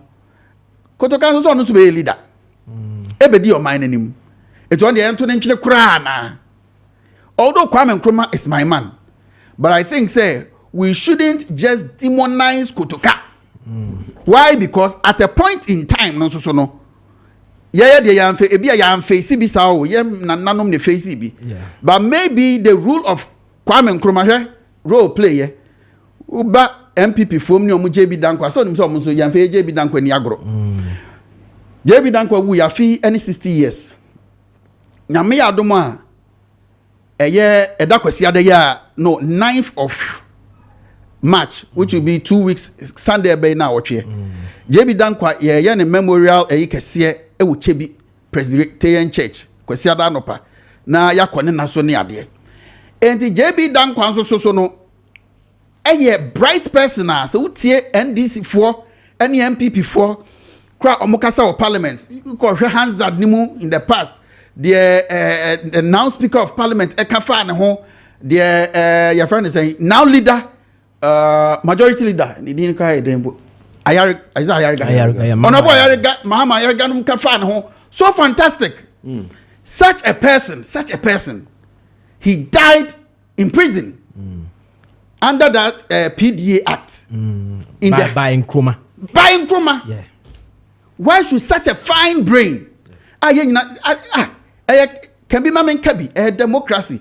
Don't expect saying na be kwadu Nkrumah. Yeah. And can on free MPP mfa NDC so ntra ye nyina me ka ye views na aboa ama the OT no watimi afa bibia frem ochira bi ye be sori be ka say JJ Rollins bibia wa ye bia on say okọ from Legon to Madina ho bia JJ Rollins Avenue ni ade e bi mu be sori 30 40 50 years to come but if you cry Kumasi baby ameti Asqua, Mimi Street and Nimu JJ Rollins Street. JJ Rollins Street. I'm telling you, it's 50 years to come. Some youth will come. No matter say, JJ Rollins at the coup nearby. So the coup nearby, they are in free. Are we saying he never served this nation? You can't say that. And you know, my one-sided. There is a nano CPP or Jinahoma Nkrumah. Now say Kotoka. Why did Jinahoma Kotoka? There is nobody. So on the Nidini, young wipe on a crown. Enti masre me lecturer wabeka se bebre Anoche Frimpong. Yes. Honorable Anoche Frimpong. Mayor MBA or chair me business law. He's a fantastic man. And history no so kutano enye ketwa. But my problem is true Nkrumah. And an argument bia as a Kotian Nkrumah kakra na Nani nye ho kra. Enti na waya de me chia no so anopa bebre me ye sure say me kra won kai me posi wa kire ma de. Ba me de me kai no pa. Enti mesre. Ziga me de ma no si na me sere say ma yento Kotoka entwene kra. Efisa sa adwuma na wodi ne papa mu o ne boni mu o sabre nim no o se bo e ba Ghana sabre nim no ebi hu so omanya omofa ahodie de na efra no one party state a nkroma be enshrine no enam so ma eno so yeden efri ho not that I am for cool but some American say JJ Rollins so ba no be ye bi se ya nhwe ne yi a o kina ye be ka se de JJ so aye nyina no yen wipe efri ho it is all your phone sir no show sir me that. Okay, so thank you very much. That was lawyer Kessben MP MD NPP member. Honorable now Honorable Vondi. Yeah. Yes. Take over. I said the Albany. Do we?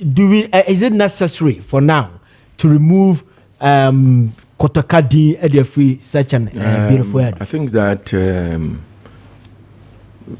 day one, Din Kotoka International Airport was even a mistake from day one.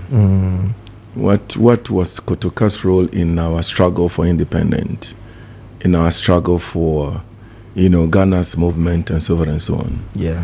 I think, sir, Kasani Eka JB Dankwa somewhere. Personally, I think, sir, I don't want to go there, but it is good to straighten the records. The MPP must know that the JB Dankwa never played a role in our struggle for independence. Yeah. In fact, JB Dankwa was against Nkrumah for our struggle for independence. He even wrote a letter, to those white guys, telling them, say, Nkrumah should not be allowed to lead Ghana for independence. In fact, Ghana was not ripe for independence. That was JB Dankwa. So when we were fighting for independence, Nkrumah was fighting for independence. JB Dankwa was fighting against Nkrumah and Ghanaians. Wrote a letter. And it is there, all over the place. I think I've sat here and read that letter before. Say, Memienya independent. No wonder. Nancy, Brani a campaign, 2004. Mukoyimu, candidate for your vice presidential candidate, Napo. Napo stood on platform and disgraced Nkrumah. Said so many unprinted words. Like? About Nkrumah. Unprinted words like? Samu Nkrumah no. Ejuma nanado Dankwa Kufuor aye no. Ose Samu Nkrumah no. Kwame Nkrumah no. Samu Kwame Nkrumah. When you see the word Will I play that tape? No. Let's correct that. Akra entimi anyebi. Yeah. Really? Amambo wo ya nanado Dankwa Kufuor aye. Wuti hey, you are hurt by the performance of Akufo-Addo, and that is what made you a micro minority in parliament now. Nanado na aya osa. You are hurt. I tell you what, information sir, ora anya, yadi ye juma eneno, 90% comes from the MPP themselves. 90%. Every MPP for nedeba.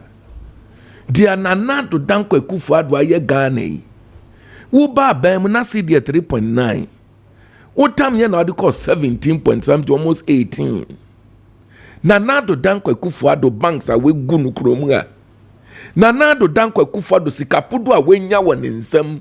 Se sika no mo de gu nchance mu na de sida de sam na nuare o minim. Na hedi Ghana aye. Utumi ko gina simpie so mumbu nkromanti. Eke kansam fa nkroma. I think that the name Kotoka International Airport was even a mistake in the first place. And now a democracy hub for Muko Supreme Court. I don't really know what they're going to do at the Supreme Court. Does Nkrumah na here interpretation of the name Nkrumah na Kotoka na here interpretation of the name? You are a lawyer, isn't it? So what interpretation are they seeking at the court of law? This is an executive decision that must be taken. Yeah. Okay. It's a National Liberation Council decree. After all, look. 339. National Liberatory Council decree. Yeah, 339. And that name was given, isn't it? Yeah. So of course we can have an executive instrument. Yeah. Now Jubilee House, send in your friend is Flagstaff House. Yeah. And then Jubilee House, Mbwa. Yeah. So we can have another decree because you see, that decree is not entrenched. So we can quickly get it off and make Dr. Kwame Nkrumah International Airport. What a sweet name. So you suggesting say. So look, I'm telling you that the Supreme Court here. Look, there is they won't get any results. Yeah, it's what is American? It's true. You see, things that need interpretation. See, when laws have ambiguity, when the wording of the law is not clear in simple terms for interpretation and understanding, then you need that law to be interpreted. Then you go to the Supreme Court to seek interpretation. Nkrumah din wamuko interpretate there is nothing that it's just a much ado about nothing. You see? So in Kotoka seminar, your friend Floxy no nihiliplication. It is an exercise that will bring nothing. It's uselessness. Much ado about nothing. Absolutely. So what they have to do is just an executive instrument. His Excellency John Dramani Mahama can get up today and then decree and change the name.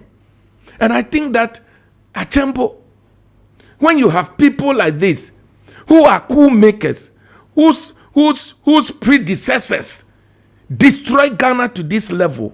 Now sorry, Nkrumah Kotoka. No, sometimes when you even mention maybe say, well, why is it the Nkrumah? You know, I mean, it's something. So for me, Sadi Anedia, a brass one says here, near you Sadi in free ho, near Didia Wabu or man. I so be bo man no or kunji or mine. See, I tell you what, nobody can fight me. When I say, His Excellency John Jerry Rawlings is the father of our Fourth Republic. You can't do anything about it. Are you not breso and establishing the Fourth Republic, and we are enjoying it today. So when you are naming something about such people, it's nice, genuine. Okay, but not a coup maker. So honorable, let's watch it from this way. The Burkina Faso leader came here, Traoré. And he had the largest applause in this country, right? And the people hailed him, including your political party people. And I hailed him too. Yeah, you hailed him too. He's a coup maker. So what you are saying, sabi, is it not a hypocritical zeal? No, hold on. Who can be? Na me bomitrin kumao. Yeah. What was the feeling at the time? Asamno, a course. Jerry Rawlings time, no. Kweku baku ene Abdul Malik baku mu. No amu ye de let the blood flow. Kwesi prat mo. Let the blood flow. Because at the 79. Time, 79 yes. At the time, yes. At the time, that was the feeling of the people. So okay, hold on. I am not endorsing coup made by Traoré.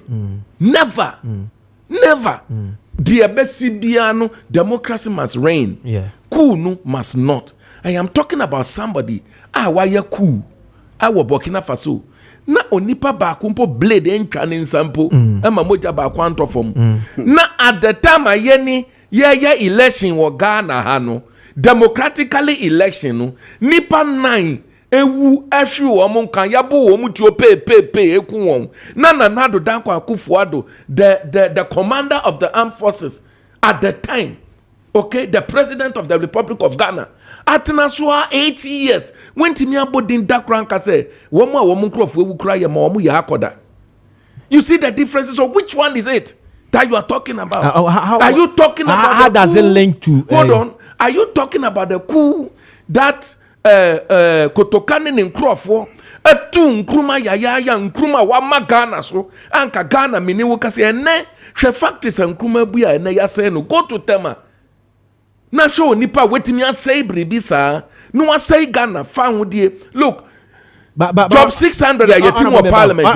When he said that was a 600 project of Nkrumah. Fantastic analysis. Do you understand? Yeah, fantastic analysis. I will to sani pani guonu. Yeah, the international airport too. Okay, honorable. Yes, Shadi. You say you go deep, so that people will be convinced. Say, and look what I see unity. But yes, Shadi, per your precedent talking about the Traore. See, you hail Traore because of that time. No? State are not breaking up for so for women. No. Let's watch Muammar Gaddafi. Gaddafi, it is his own people because sometimes say oh no papa etifi. Na say oh papa provide all cars or more aduane or more die them. But talk for about befi honum no your car kaya when ninja. That is what the Libyan people were facing at that time, and they held it out of the Middle East uprising. You understand? The Maghrebian uprising. They held it. The Nkrumah issue that came in Nigeria, we have all read books and we have seen videos. About 70% of Ghanaians also held this. That is the reason why the Kotoka was, tagged or labeled as a hero. You see, so the catastrophe. At that time, no, let us also watch that time. You see, the catastrophe, the regret, the disdain, the look, my first time living to about 2 minutes account. Look, Kotoka, ni di bre Ghana no. The overthrow of Nkrumah aftermath did not bring us progress more than what Nkrumah was doing. Do you understand my point? Yeah. Kotoka did not justify his coup. You see. Hold on, let me finish. You see, my boss, learned friend. Kotoka did not justify his coup by development and progress of the country. He retrogressed the country's development. Or say country, the fabrics of the country was destroyed by Kotoka and his coup makers, his cabal. Honorable. Of this country, which benefited the MPP Dankwa Busia tradition till today. You see? What did they do for this country? Listen, you are talking about Jerry Rawlings, who made a coup, but under Jerry Rawlings, we got what we call the Fourth Republic. You are talking about this Tuari.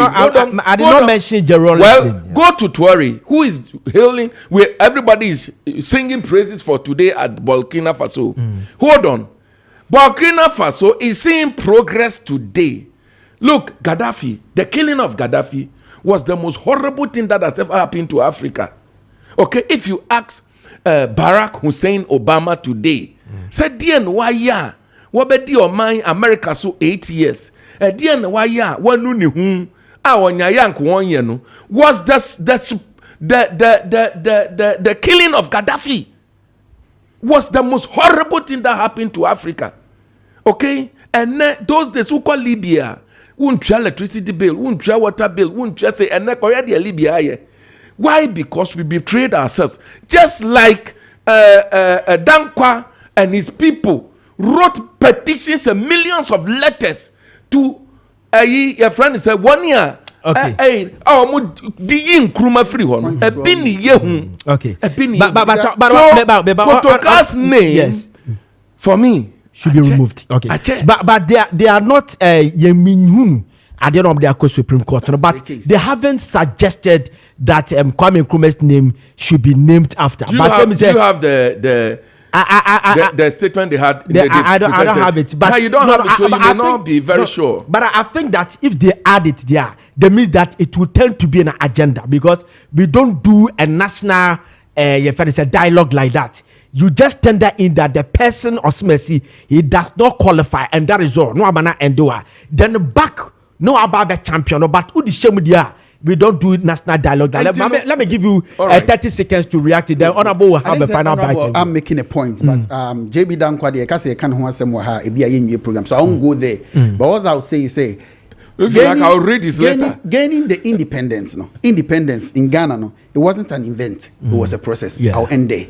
And you can't say JB Dankwa played no role. You are a member of parliament. I'll end there. You see, now the killing of people in elections now, they koswana na kufuado, and mbranti bia koye galamse am yekuomu. Do mama ne kuomu. I'll end there. Now, Kwame Nkrumah, Makawa, Masaka say even me feel say Nana Junior mu do chain and Crawford. He one of the visionary leaders we've ever had, Kwame Nkrumah, and I respect him. But you see, don't come and paint things and say Kwame Nkrumah na osi factories na ogusu si factories na bibia koso no any two no. It wasn't like that. Okaya ono aka say Ghana for say minimum na mo per milk and come the droben. It's because of the betrayal. Let me finish. I will give you the time. Neka me pumping milk. Emba not just say sabre na commercial say dey. The Ghana for. And a Ghana for so no e no e come when e bre tu for crack kan. And e de to aba. Ebi ne de ato aba ye ne ama honorable ani age a. O kasa te said na nado danko akufuado enye hwe. For now obi say una odi ani etie. Winning overwhelmingly. If you have the sympathy of the people, you say whatever you think you want to say. But said the oh say why you double stance? I have not condemned or say a coup maker way, but a bad trolley there and they say a coup maker. Rollins, oh yeah, 97, the 79 ye hailing no, 81 one hailing no, 31st December. I have never talked about 31st December. No, but you see, I've never talked about 31st December. Let me say, it is 31st December that gave birth to the Fourth Republic. So there was something good in it, isn't it? Wait, what was good in that first December? But you just talk about the Fourth Republic. That is no. What I'm saying is the 79 coup no. I don't know onya the year of the people. And no the Third Republic by. And no one said Chan who diabroni. As I don't want us to go there. There are leaders. But if you want to go that lane, we can go that lane. But I think, sir, it is not very healthy for this morning. Oh, okay, thank you very much. Okay, thank you very much. We'll move to our next topic. But before that, we'll still host. Do you remember that NPP party refused to provide funds which normally used to send their pin sheet, but rather they depend on their coordinators. This can. They also this delay the process. Okay, brother, I would too bad just the diaba. We also hi one kabibia. We also tell the NPP man and all NPP members to stop mentioning Mohammed's name because we gave NPP 8 years. I even voted for them. Now it's Mahama. He's just 2 weeks as the president, is 2 months as the president, and MPP can't stand it. Then they go explain tire. Okay, we're from TJ or the Free Kaswa and Diaba. We will say good morning. Or say the church has to support the blah blah blah. I don't know where this one is coming from. All right, okay, let's move on. Message be honorable do message be from person so by my sa I wonder I see obodi minimi so say passaso or say pass your for passaso. Paso praso onye bia na up why you know praso panye praso na ocho na medical cancer na wo ba na mehwe na makan no wo ha no because if we expect development in this country, political scandals concerning employment should be scrutinized from Prince or Yarifa. We say they should ask the old man Nana not NDC week people Wilson Afobila, Boko West, and Odiaba. We say good morning, Kessben. This is Jimmy Rogo from Dodowa. We should use name from Accra. Okay, thank you very much. DJ Omale and YL City for Gospel. Some of the Ghanaians have started complaining they didn't see anything yet. Everything shows clearly NPP is still the best for Ghanaians. So we will bounce back come 2028, simple and short. Okay, we say they should name it after Kwame Nkrumah or Kwame Nkrumah's mother. We don't need that message was out there, baby. I don't like it. Changing Kotoka is not very important. Okay, one funny diama. I say Ghana. Why Ghana people are intimate can come from Maubim. We say great details from your choice of on call speakers. I have been looked on Kessben Plus since last week that I got you. I have loved your shows. I can only propose that there should be a segment of your programs dedicated for Ga shows so that you can get more of the fellow men.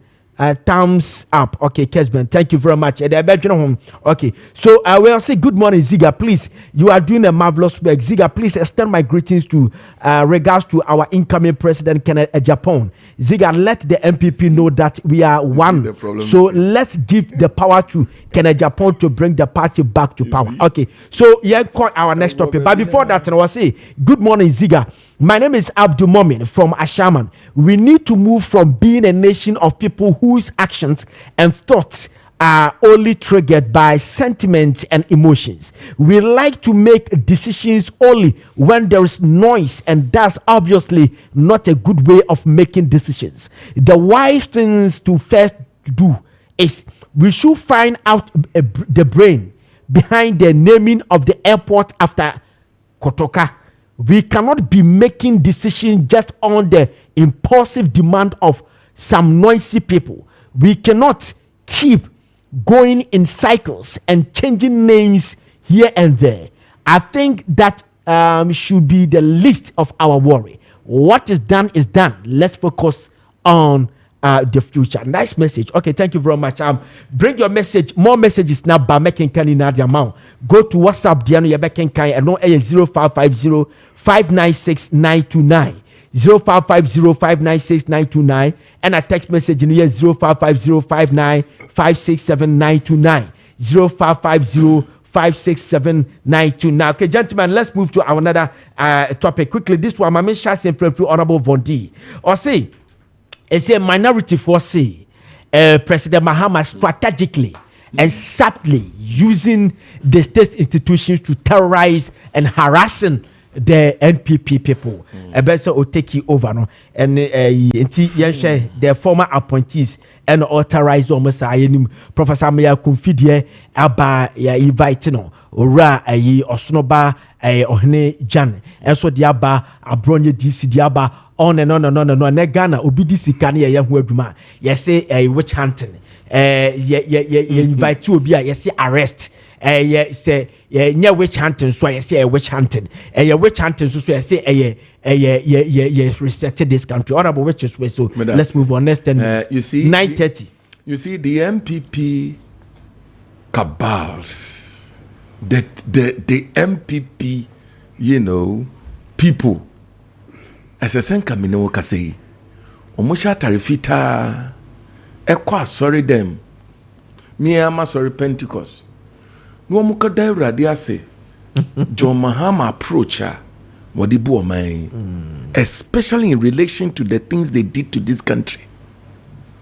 And then anya vigilante group, anya from say Kandahar boys, anya bulldog say from saying etimiko kumase eko a security coordinator called training free in the office.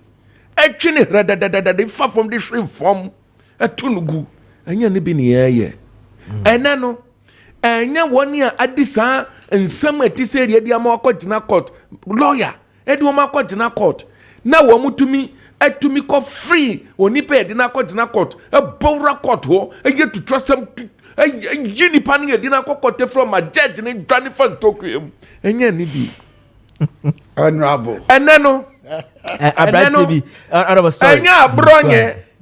Abronye, any team, and now Bobran Crofofie, Kofi Adams, may do a muka by force. And ya vigilante near John Dramani Mama de Boa man.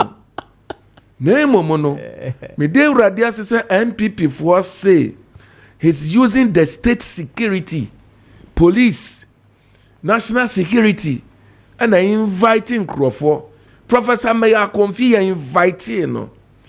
Ana ya mani bail na me no kase. Ene enyan krofo a ye bobro wo mu fie. Eko shake wo mu ni wo mu ire ni wo mu ma mu te se John Jinapo. Na ni ire ene ne ma su se ye chi wo mu abru wo maku wani. Enye ni bi. Na mom ye hunu se there is sanity in this government. His Excellency John Dramani Mahama ebu o man fefefe. Kessben. And no na mo ya hu dede. And ya mon twa na de eba no so. You see? Let me warn them. Wa mon twa na de eba no aso. And we will not leave any stone unturned. Again, answer na mekoso no. Let me use this platform to also caution the individuals, any 1 year, His Excellency John Dramani Mahama, and who are worthy, and I see them worthy as well. Ayama woman appointment, ministerial appointment, any various appointment, board, and institutions and so forth and so on. His Excellency John Dramani Mahama Baba Cape Coast, or can send be na samani ya mede. Was he a buyer the botesh, and 1 year the bebo bang. But you see, I have too much confidence in them. Talk about Atu Forsen, talk about Haruna Idrusu, my own Haruna Idrusu. Talk about, John Jinapo. Talk about, Muntaka Mubarak. My own Muntaka and all of them. These are competent and very, very competent people who love this country. I have too much confidence in them. All the deputy minister appointment, my own friend Seto, John Dumelo Seto, and I just like them, and I applaud His Excellency John Dramani Mahama. So I was so much confident and so competent to do the work. Look, but however, they should be careful because I buy a deportation. You see, this country must turn into a situation where you must account for your still worship. Dear why no account for it. We are what here? Wo oforiata deal why the National Cathedral. Ye treat ya huka basa ama kwa do. Ahun nyansa se bian preduason ahobrase ne ani die mu. Ukọ baby ti say Central University ho kono a. Asansi yantam ne guwa di kwei. Nka kwadridri baby na to amona ambu odin wo ho.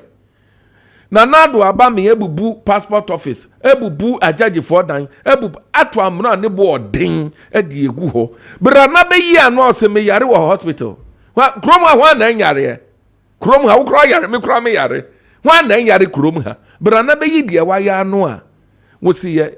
What is the meaning of that? Intinki yan go fa vigilante na invite wo mo ana yan fa vigilante ani esenka metimi atikuo ni bi ami de invite e ba ni abro nyame aye mo adom ama jomama nyame suroni ahobrase ne odi mra ye adwuma na ono no se wotie ye election wie ya pepepe na emabru ni bi sorry ye o se da bi jomama se mamo nyesa you heard the statement from His Excellency John Dramani Mahama. Chira mi statement ba kwa na nado dan kwa Akufo-Addo ye bra na Kandahar boys ni heat boys no to me boys ye wa to me boys wo komasi kwa chire nkrofo ebru omo twi omo de hwe from te sesa security officer amika na sami chire we chira mi statement ba kwa na nado dan kwa Akufo-Addo ye this COP operate minua eneno ankwala yi sori ana jo mama say da bi mama nyesa na yedi tete NDC fo ye nye tuturu asamfo na ade ba fom boko na senyame aye wadom na se yafafo afro se brane embisa wonsam edwuma wa yesika we die Ghana wa bo na de eba no de eba no mo de mo ntwan anyanduru hoye na yembisa ho asamu a wo si ye the state institution harazi frɛ nke yafa wa na frɛ yafa bond institution na frɛ wa na ade wa asam na wo so na mo se o mo ne hweka your shadows are chasing you and you're running. Stop. Shadows don't catch. And a witch hunting. You see, we are not witch hunters. But when there are witches, wallahi, we will hunt them. And it, the abano momodi eson. And it woman di kutu. Mami, I have an advice for them. Kessben. Wo bi biara we sika. Ye Ghana sika we wiya. E di asha baby ni se politank mo na di asha nsa nsuo gu so. So what to form and a second shaho because I'm such a call maybe I say no to financial bank what the two bank ebecho baby I say can one ya could come penny for hand is canama womu to send now the or for jeans I see be mudium recado almost in so paper square say any apam no brow who so now call baby no mum so henny be hunini one the abano asun MPP for ene Kessben ebrana MPP wa bem no ade me hu bi dawo MPP for mbrahye bedwe 437 akoye press conference e ka kire nana do danko Akufo-Addo se kenoforiata wo sister bana wo de na betra yeso parliament ministry hono finance ministry hono yani MPP for mbrahye bedwe afokro wo mbu yan on fear nya papa ne namwa soldier for na garden no ene ko hwe ato forcing onu nkwa na nam ho post for kra ni nachi menua papa no say your man we bubu o man ya say your man o wie sika wa your man no kun poto menua that is the allegation your own MPs made against the man. That is not true. Say o wie sika ohini me ba omo about 88 out of 137. 137. 100 out of 100. Yeah, no. Ana nadado dankwa kufuado frɛ wɔn threaten wɔn na ebi mu yi wɔn ano sin sɛ ana ebi mu te sɛ ayi Eugene ɛyɛ friend sɛ Eugene mu ani Eugene mu ni friend ne sɛn Carlos Ahinkra mu wɔn de wɔn gyina wɔn nan so ɛka ho na apia ko bi losing the city ɛka ho no wɔn ko tua losing bonus ama apia ko bi wɔn ho losing the city no ne nyina mo ankasa mu hu yɛ sɛ nkurɔfoɔ no wɔn ba sɛ number 1 wɔn be wia number 2 wɔn be kum number 3 no wɔn asɛe kora okay ɛna wɔde ayɛ ɔman ɛna yɛ frɛ wo sɛ deɛ wayɛ no bra bɛ yi ano a wo sɛ na mo so kora deɛ na amo okay masa we are fine gentlemen get out of that party what did them kind no get out of that party what did them kind no Honorable, okay, thank you very much. Honorable, I say now, we say your friend, Abrante be a friend, Christian Bondi, or Kumasi Abuaka, in the picture ni, and or the was say, Big Don Ziega. I hope you are doing well. Say good morning to my brother David Bondi for me. It's all about Simon Chow and your friend Christian Bondi or Kumasi Abuaka. Yes, sir. Madame Fopano, yes, sir. Could be now Bondi a Dean Ben. Bondi a Bedin. Oh, I see. I say, Vonye dinner, when you pap bonny and your cambeberry. Oh, now the papa dear. Yanka. What would we have Maya Kum? Ufa Ghana say ya. And then that is only Kotoka in you. And it is Madame Fubi say, Ghana for break to Mama and also a Madame Fubi. Madame Nipa, yeah, nice young gentleman. Lion this MPP. Lion Madame Fubu and a Desmond our pharmacy bill. You want to say, bring this man all the time. In fact, I know. This is the first time meeting. Okay, out of your next 10 minutes is okay. This is the first time meeting Honorable Bondi. He's very lovely. I always see him from afar, but good to see you. You are lovely. Udine so amati ase nipa bone ne ka ne pii me bo. Enti na wo kan kufuado bone pii na no pe. Na so ni papa bi aye beka. Wo papa ke ya kan. 10 minutes no. Enti fa audio. Ana message is number pa we have to deal with it here. See, we show you na me beka say me I am for accountability. Yeah. Na obia MPP ni bia wa diska bia. Emfa kwan so. Yes. That principle is what I hold and it's a sign. Now you use state institutions and so na dey say adwuma no. Enti say your fro say brabe yi wano a. There is nothing wrong with it. Yeah. Yes, utrimu fanya. Ti amuanya de enku. Yeah. Now, you see, say security service invite wa. It is as good as an arrest into kwa no ahwe yi. The invitation no ye invite no also Kofi Kodu ye no yamani bill and this it didn't say there was an arrest. There is nothing wrong say security agency be invite say dwuma bia wa ye no brana be ya no nemom de ye ka no enya ho ne ye ka honorable de ama ho eden no pay na den adodan kwa kufu adokran ka say ne nkrofo obia anya accountable for everything awaye. Is how are you going to be accountable for it? Want to be invited? So they should invite, and if you invite, we've said it on also program Mr. Speaker. I can say yes. Nana B Kra say you be cooperate, and I make say now cooperate to be day. That is my stand. Cooperate to be day. That is how I run the country. You are running a country, not a political party. Yeah. Nemom o site bibi ntimeba ho o site abronye. Look at this. You see, criminal libel law ye free ho. Yeah. And you cannot criminalize speech. Now I think say ye share sad ye ni ye. And say nchofo nso kan ho asemu ye. Ni anhwe ye a if abronye so ye de beba me no mie na fa studio craft from me mema because kasa no so ma no ebetimi ayi meka. ene say John Dramani Mahama mamu a obu no intolerant administration. That's how I'll call it. Why do I say so? Abronya fra abronya nyina ne saying. Say abronya say. In fact, see a ya honorable and so omofre no. Because wakabi wa has say oforiata aviesika. Honorable a kind name dear abronya can say John Mahama den aviesika. And at your interview ni bisa ne say dear be sika no awia. No so. One more ye for mo adwuma no 550 million Ghana cedis clearance omanya enti sika no wo ho enti se wayi sa nipa fo ni nyina didi a na sika ni nyina wo de agu ka mu akogu Jubilee House we ni afre no ho asema so I have listened to it. I can give them the tape for them to play. I've listened to it. I've done that. That's what he said. That is all that he said. Enti se enne obi kasa enti charge when on the kobono causing fear and panic and answer the say waka you see say oka asem nimpo na wan kire mu a na wo friend so on fan kire mu mra you see in law crap no so be kasem ukohu banner headline Ziega or whoever is a thief now ujina so gidi the kokko say nipa no agumi hu fi because what say me kromfo a what you need to do is to read the whole thing and find what is in there. And some what me coming to a conclusion. Asemo kind wo kire mu wo ho. Say sika na ye omodi no musika no.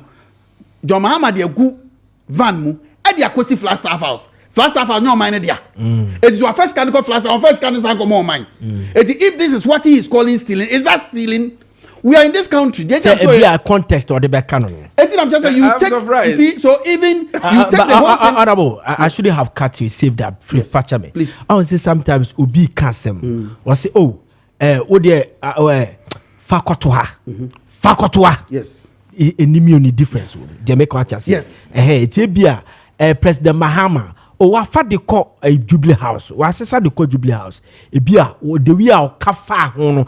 De bia o jacket a wo de share wafa de call Jubilee House no.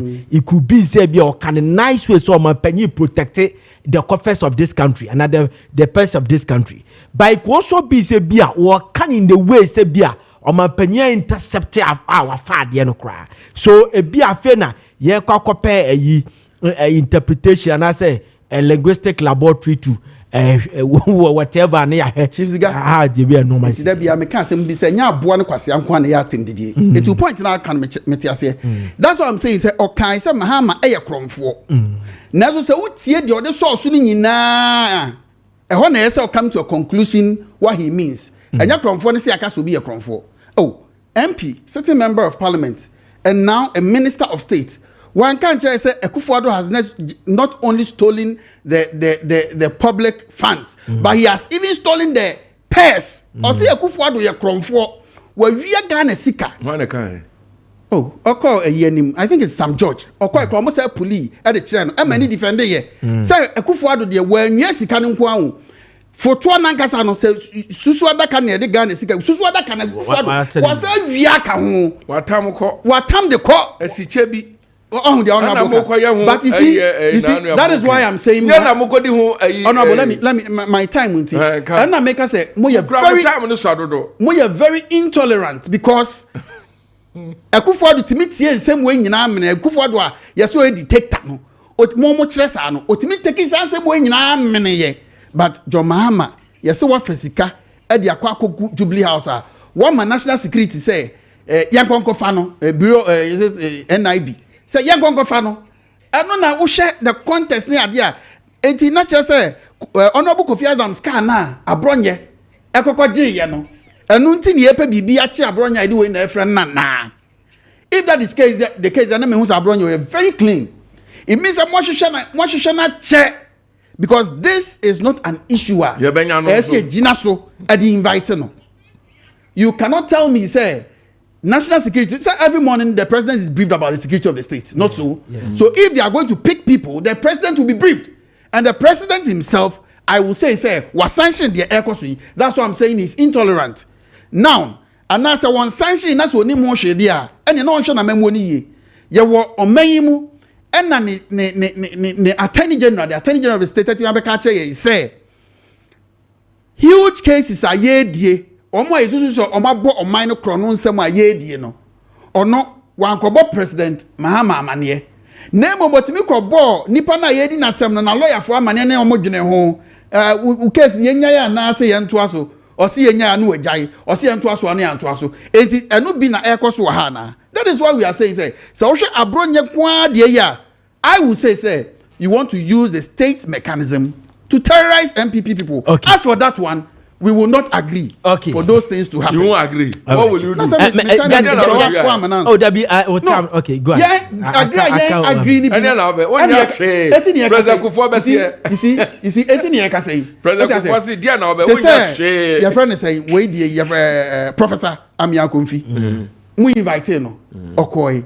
Muti any statement me be Mama the bill Okofi. That's how the system should run. I believe, sir. We did certain excesses. Okay. And NDC in the past, but honorable and we should be guided by the past. We are resetting the country. We are resetting country. We moving forward. We know we are politicians. Okay, honorable, Mama 11 minutes out of a year. Mama, Mr. Oh, Mr. Honorable, Mama, but the time need to know. Come on, honorable. I'm the message. Mama, cha Majo, and so a biomukuha. Ewo second ye chiri haya majo phones o unya charge ane phones abuda ane cover mo kan cheme ye de obe come majo phones. Okay, was it good morning we free Eric Soa mo amodi afa Facebook e dia ba no. Was it good morning senior man Ziega. See, people had bad mind set about gas, which is wrong because every tribe has a good and bad people. Listening to the man, you could see he's very educated, so please let's change our mindset for gas, because we good people from gas form what I just had. Thanks, obesity, Amasaman, and a diaba. Eric Soa, as I keep the good work, yeah, that's Samson Owusu Jinaye. I we appreciate your teachings. Thank you very much. May God bless you. We will say Samson Owusu Jinaye Sadia, but we will say changing of Kotoka International Airport name will not bring money into their system, but rather take money from the system. Okay, I think asema can say you. Okay, yatia se yenko tiawa hasi yenko hasi so WhatsApp line no mo de buy and monitor. Was good morning, Chairman. This is WhatsApp number. Okay, we also say what we suffer is now nothing compared to the glory he will give us later. Romans 18. Thank you very much. We also say from Masawood in Kumasi Bantam, say despite the global challenges such as COVID-19 pandemic, the NPP government left behind stronger economy. The previous government did more to support workers, having increased wages by 30% in 2023 and 2025. In 2024. Okay, these wages increment as evidence of the previous government commitment to economic stability and the welfare of public sector workers. Resetting Ghana agenda indeed. Regards to Chairman Odeneho Kwaku Apia. Teacher Kujo Twabum Adantase. I see we vote for action, not excuses. Mr. President, your complaints is becoming too much over Ghana is a crime scene. Okay, thank you very much. Message in wadodo ten but I say pa mum. Was a good morning, Chairman. Okay. We will say, my fellow Ghanaians, let's stop destroying our water bodies. Oman beye ya. Special greetings to Hajia Safia Mohammed, incoming MPP, National Women Organizer Hopeful, Honorable Charles Otten, AKOT, incoming Greater Accra Regional Assistant Secretary, Co-Mensa Pilato Enediaba. Okay. We say, Same Buache Asamai Kese. Also, the government that championed 24-hour economy has reversed course, dismissing workers and reviving unemployment. They assured us they had mechanisms to resolve the power crisis. Okay, thank you very much. This is Same Buache Asamai Kese. We was say, I'm Leo. I have a question. What benefit of this your topic this morning? To me, the young will be much interested in industry improvement than all these titles and histories. Okay, thank you very much. We will say good morning, Kessben TV, and all the crew. I'm watching you live at Masha Sport Ahensai Kumasi. Please, I don't understand why they are removing the Kotoka's name from the airport. Amagana, wonder shall never end. From Otunfo Masha Sport Ahensai on the Diaba.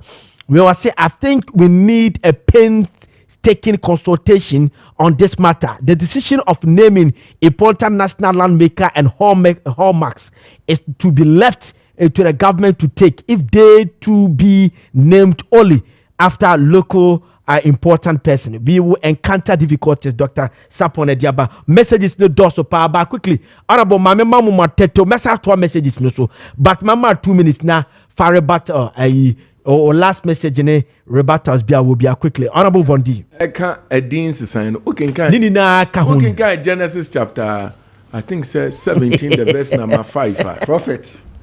Prophet Vondi. Na onyakupo kachire Abraham.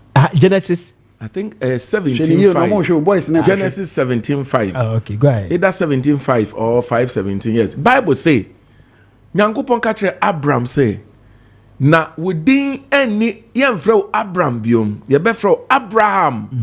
If we say my yo eja amma wiase nyina. Dodo eja. Edi Genesis 17:5. Edin bi wo ho a enye. Saidi no ya Kotoka International Airport enye. Ya Kwame Nkrumah International Airport. Doctor ka ho ena ye. Nti edin de edin Saje for Dr. Kwame Abronye say His Excellency John Dramani Mahama. Ewia sikank ya di twa woni a ya pamo o medwuma ya fo mo after December 7 yes o mo go trefie no. Jo mama sisa sa sika ni nyina de agu bag mu. We wia sa sika van mu. E de akohi. We wia sa sika ni nyina de agu van mu. Hold on. Anu de akọ Jubilee House. Tie we wia sa sika nyina agu van mu. Anu de akọ hold on. Anu de akọ Jubilee House. Nukre woman say national security ni BNI. John Dramani Mahama ni na pamfo hu sa sika no. Nanso ya hwehwe sika bo man. Abronya say His Excellency John Dramani Mahama we wia sa sika nyina de agu van mu e de ko Jubilee House. Brana bebo ayen ni ye hwehwe bebi asa sika no wo no. Eye eboni bempa na ewom. Wona wo se His Excellency John Dramani Mahama no my wife gentleman of the land.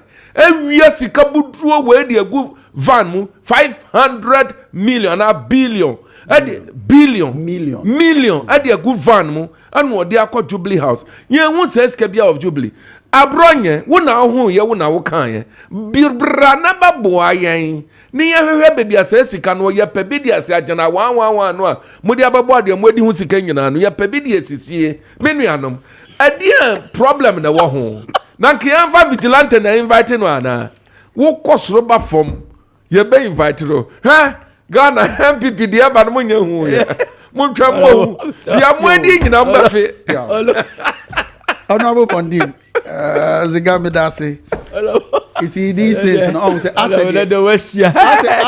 a playback and ye anything I say in simple terms no your president John Mahama on your tolerance because okay it's me catch President Kufo their secretary now e catch and say President Kufo wia Ghana gold reserves nyina wa wia Akufo ado nya Kufo President Kufo there be 50 kwete President Kufo ado agene de nyina no ya wa text can ya de benantimu it these things no ma menchia menua ba ku Kumase in fact MPP mu de unse ye furu makase pa na hye Kumase enti na party no so nyina agina mabu no so enti wa nya babu na ote adwuma nase ama na me fa region no MPP ni mu anya hye wo ho no mu a ye nko ba bia ye fra brante bi asset honorable Nkansa Abebio mechiana no pay Nkansa Abebio wontu mu de baba bio ma me catch no Nkansa Abebio me catch no say ma wonya no asset yes say as obekwa so regional agenda no regional youth Ashanti region said the being calls no any pressure me because how many so my constituency campaign me catch and say any on ready na so anya na so see from there you ba between yeah that's honorable Ashanti region the moment want to be by chairman biom okay mesamo honorable mesamo ye be corner ma me fa a minute clear messages abani na said the beya almost some year said the beya next time e be show mu kra mama sa send biem we say good morning Ziega, my name is Abdul Momin from Asham, and we need to move from being nation of people whose action and thoughts are only triggered by sentiment and emotions. Okay, yeah, that's a message. But we say good morning, senior man Ziega. See, people had bad minds set about gas. Okay, my read it that. All right, so I say seriously, I don't understand the whole idea of changing the name Kotoka. Is the name Kotoka is going to help us to recover from the economy? If that will be the case, then I suggest we should change our name one by one as Ghanaians, because Ghana is corrupt, blah blah blah. Okay, thank you very much, Minya. Nyakupo share for kwa on our aba. We was say hi one kabi biabim. Very free American aba. Was say this put food on our table. Obisa question. We have the worst state ever. Filthy street filled with greed and false beliefs. Leaders who claim to know but not know nothing like John Snow yet contemplating over name change. You are all where's with the anod de Mr. And next time yi kakra dikrom kakra. Good morning to you all. He who wants equity must come with clean hands. NDC and propaganda are twins. If Ora is really serious about fighting crime, what makes them not go for Sedinam Tamaklo? Why stop the trial of suspects nation reckless? The only reset is Dumso Abu Dobolo or the Nima and Diaba. Was a good morning to you all. He who okay, Maakye. We so see NPP defeat came as a result of arrogancy, and President Tintintinti, they should confess their sins and pray to God for rebuilding the party from Ejako Kumasi. Let's be honest to ourselves. The NPPs do not just want to sing praises to His Excellency John Dramani Mahama, because their leaders will come after them. Either than that, they would have called His Excellency Mahama the hero, unlike Nana Addo Dankwa Akufo-Addo, the dream killer. I'm Shams from Amasamai. More messages. Okay, time na BTA. Time na so yes, mo ayentimi an kan mo de no mo fanche pa abapa despite your who message no boss Bob Ziega also who message no no. Okay, thank you very much. Honorable just 30 seconds. Your time na so ye ko honorable Sebe. I also was sitting at 30 seconds na mama. Me na me ka chiro. 30 seconds. Ni nyina mo no na say on mine ye chechire. Enti abutremu yemfa mbran nya adwuma me manage the way Professor Kofi de no ekoye na eho sa issue say o ko bia na yo say na abuse ho a ye wo special mosquitoes bi a ye breedi wo ho ye do ko hye ba bi gidigidi no etwam mo miema ni nyina ntwam nko ye to yensa fro nso ano akọ ye to yensa fro na di kwa ye ntimi nya ni secret ye wie na se nipa na odi fo ani a publication dan se o kwa na ye gu nipa honorable just 30 seconds there. Me adum Yesu ama His Excellency John Dramani Mahama I edit the true state of the nation about Betuja Nyame Adma Thursday and into Ghana for Nyanya so ntie ntie the way MPP for asay your mind akoduru ebubu your mind asay your mind portal akoduru more can before election. So what we know what you are going to say. One year Sabio Yesusu say wo ma wie ska no wo mfambra na enya wa anya sa we will not hurt your good will is eroding at a faster rate. Okay, thank you very much. That was okay, Honorable David TD Von D MP Chifu Atimokwa National Democratic Congress Edimo Obeka yensa Honorable Yedase pa wabesom Kessben Ghana nyina enedue and lawyer KK Sebe MC member New Patriotic Party eka ho bi and also so abeboye ama yede discussions no aba na wie ye mo amode messages ba ye de ye kan ye de ntimi ankan ni na mo fa nche ye mpa nyame ya adom a ye mo ntom bo ase nyame ya adom ochina ye be kenkan de ama ya enese bia ya ankan ntini next year you fa ma mesra fa bra aha de ye wo pe ne papa adema. Okay, Richard Apia Sapon and the kuchi nsem na de gu nkrata so ma me so me present edema mo I the most lie and the technical production no and mo makani na aboa no am the program na edeboa ye from Nana Frimpong Ziega nyame adom ochina ye be se hia bye bye.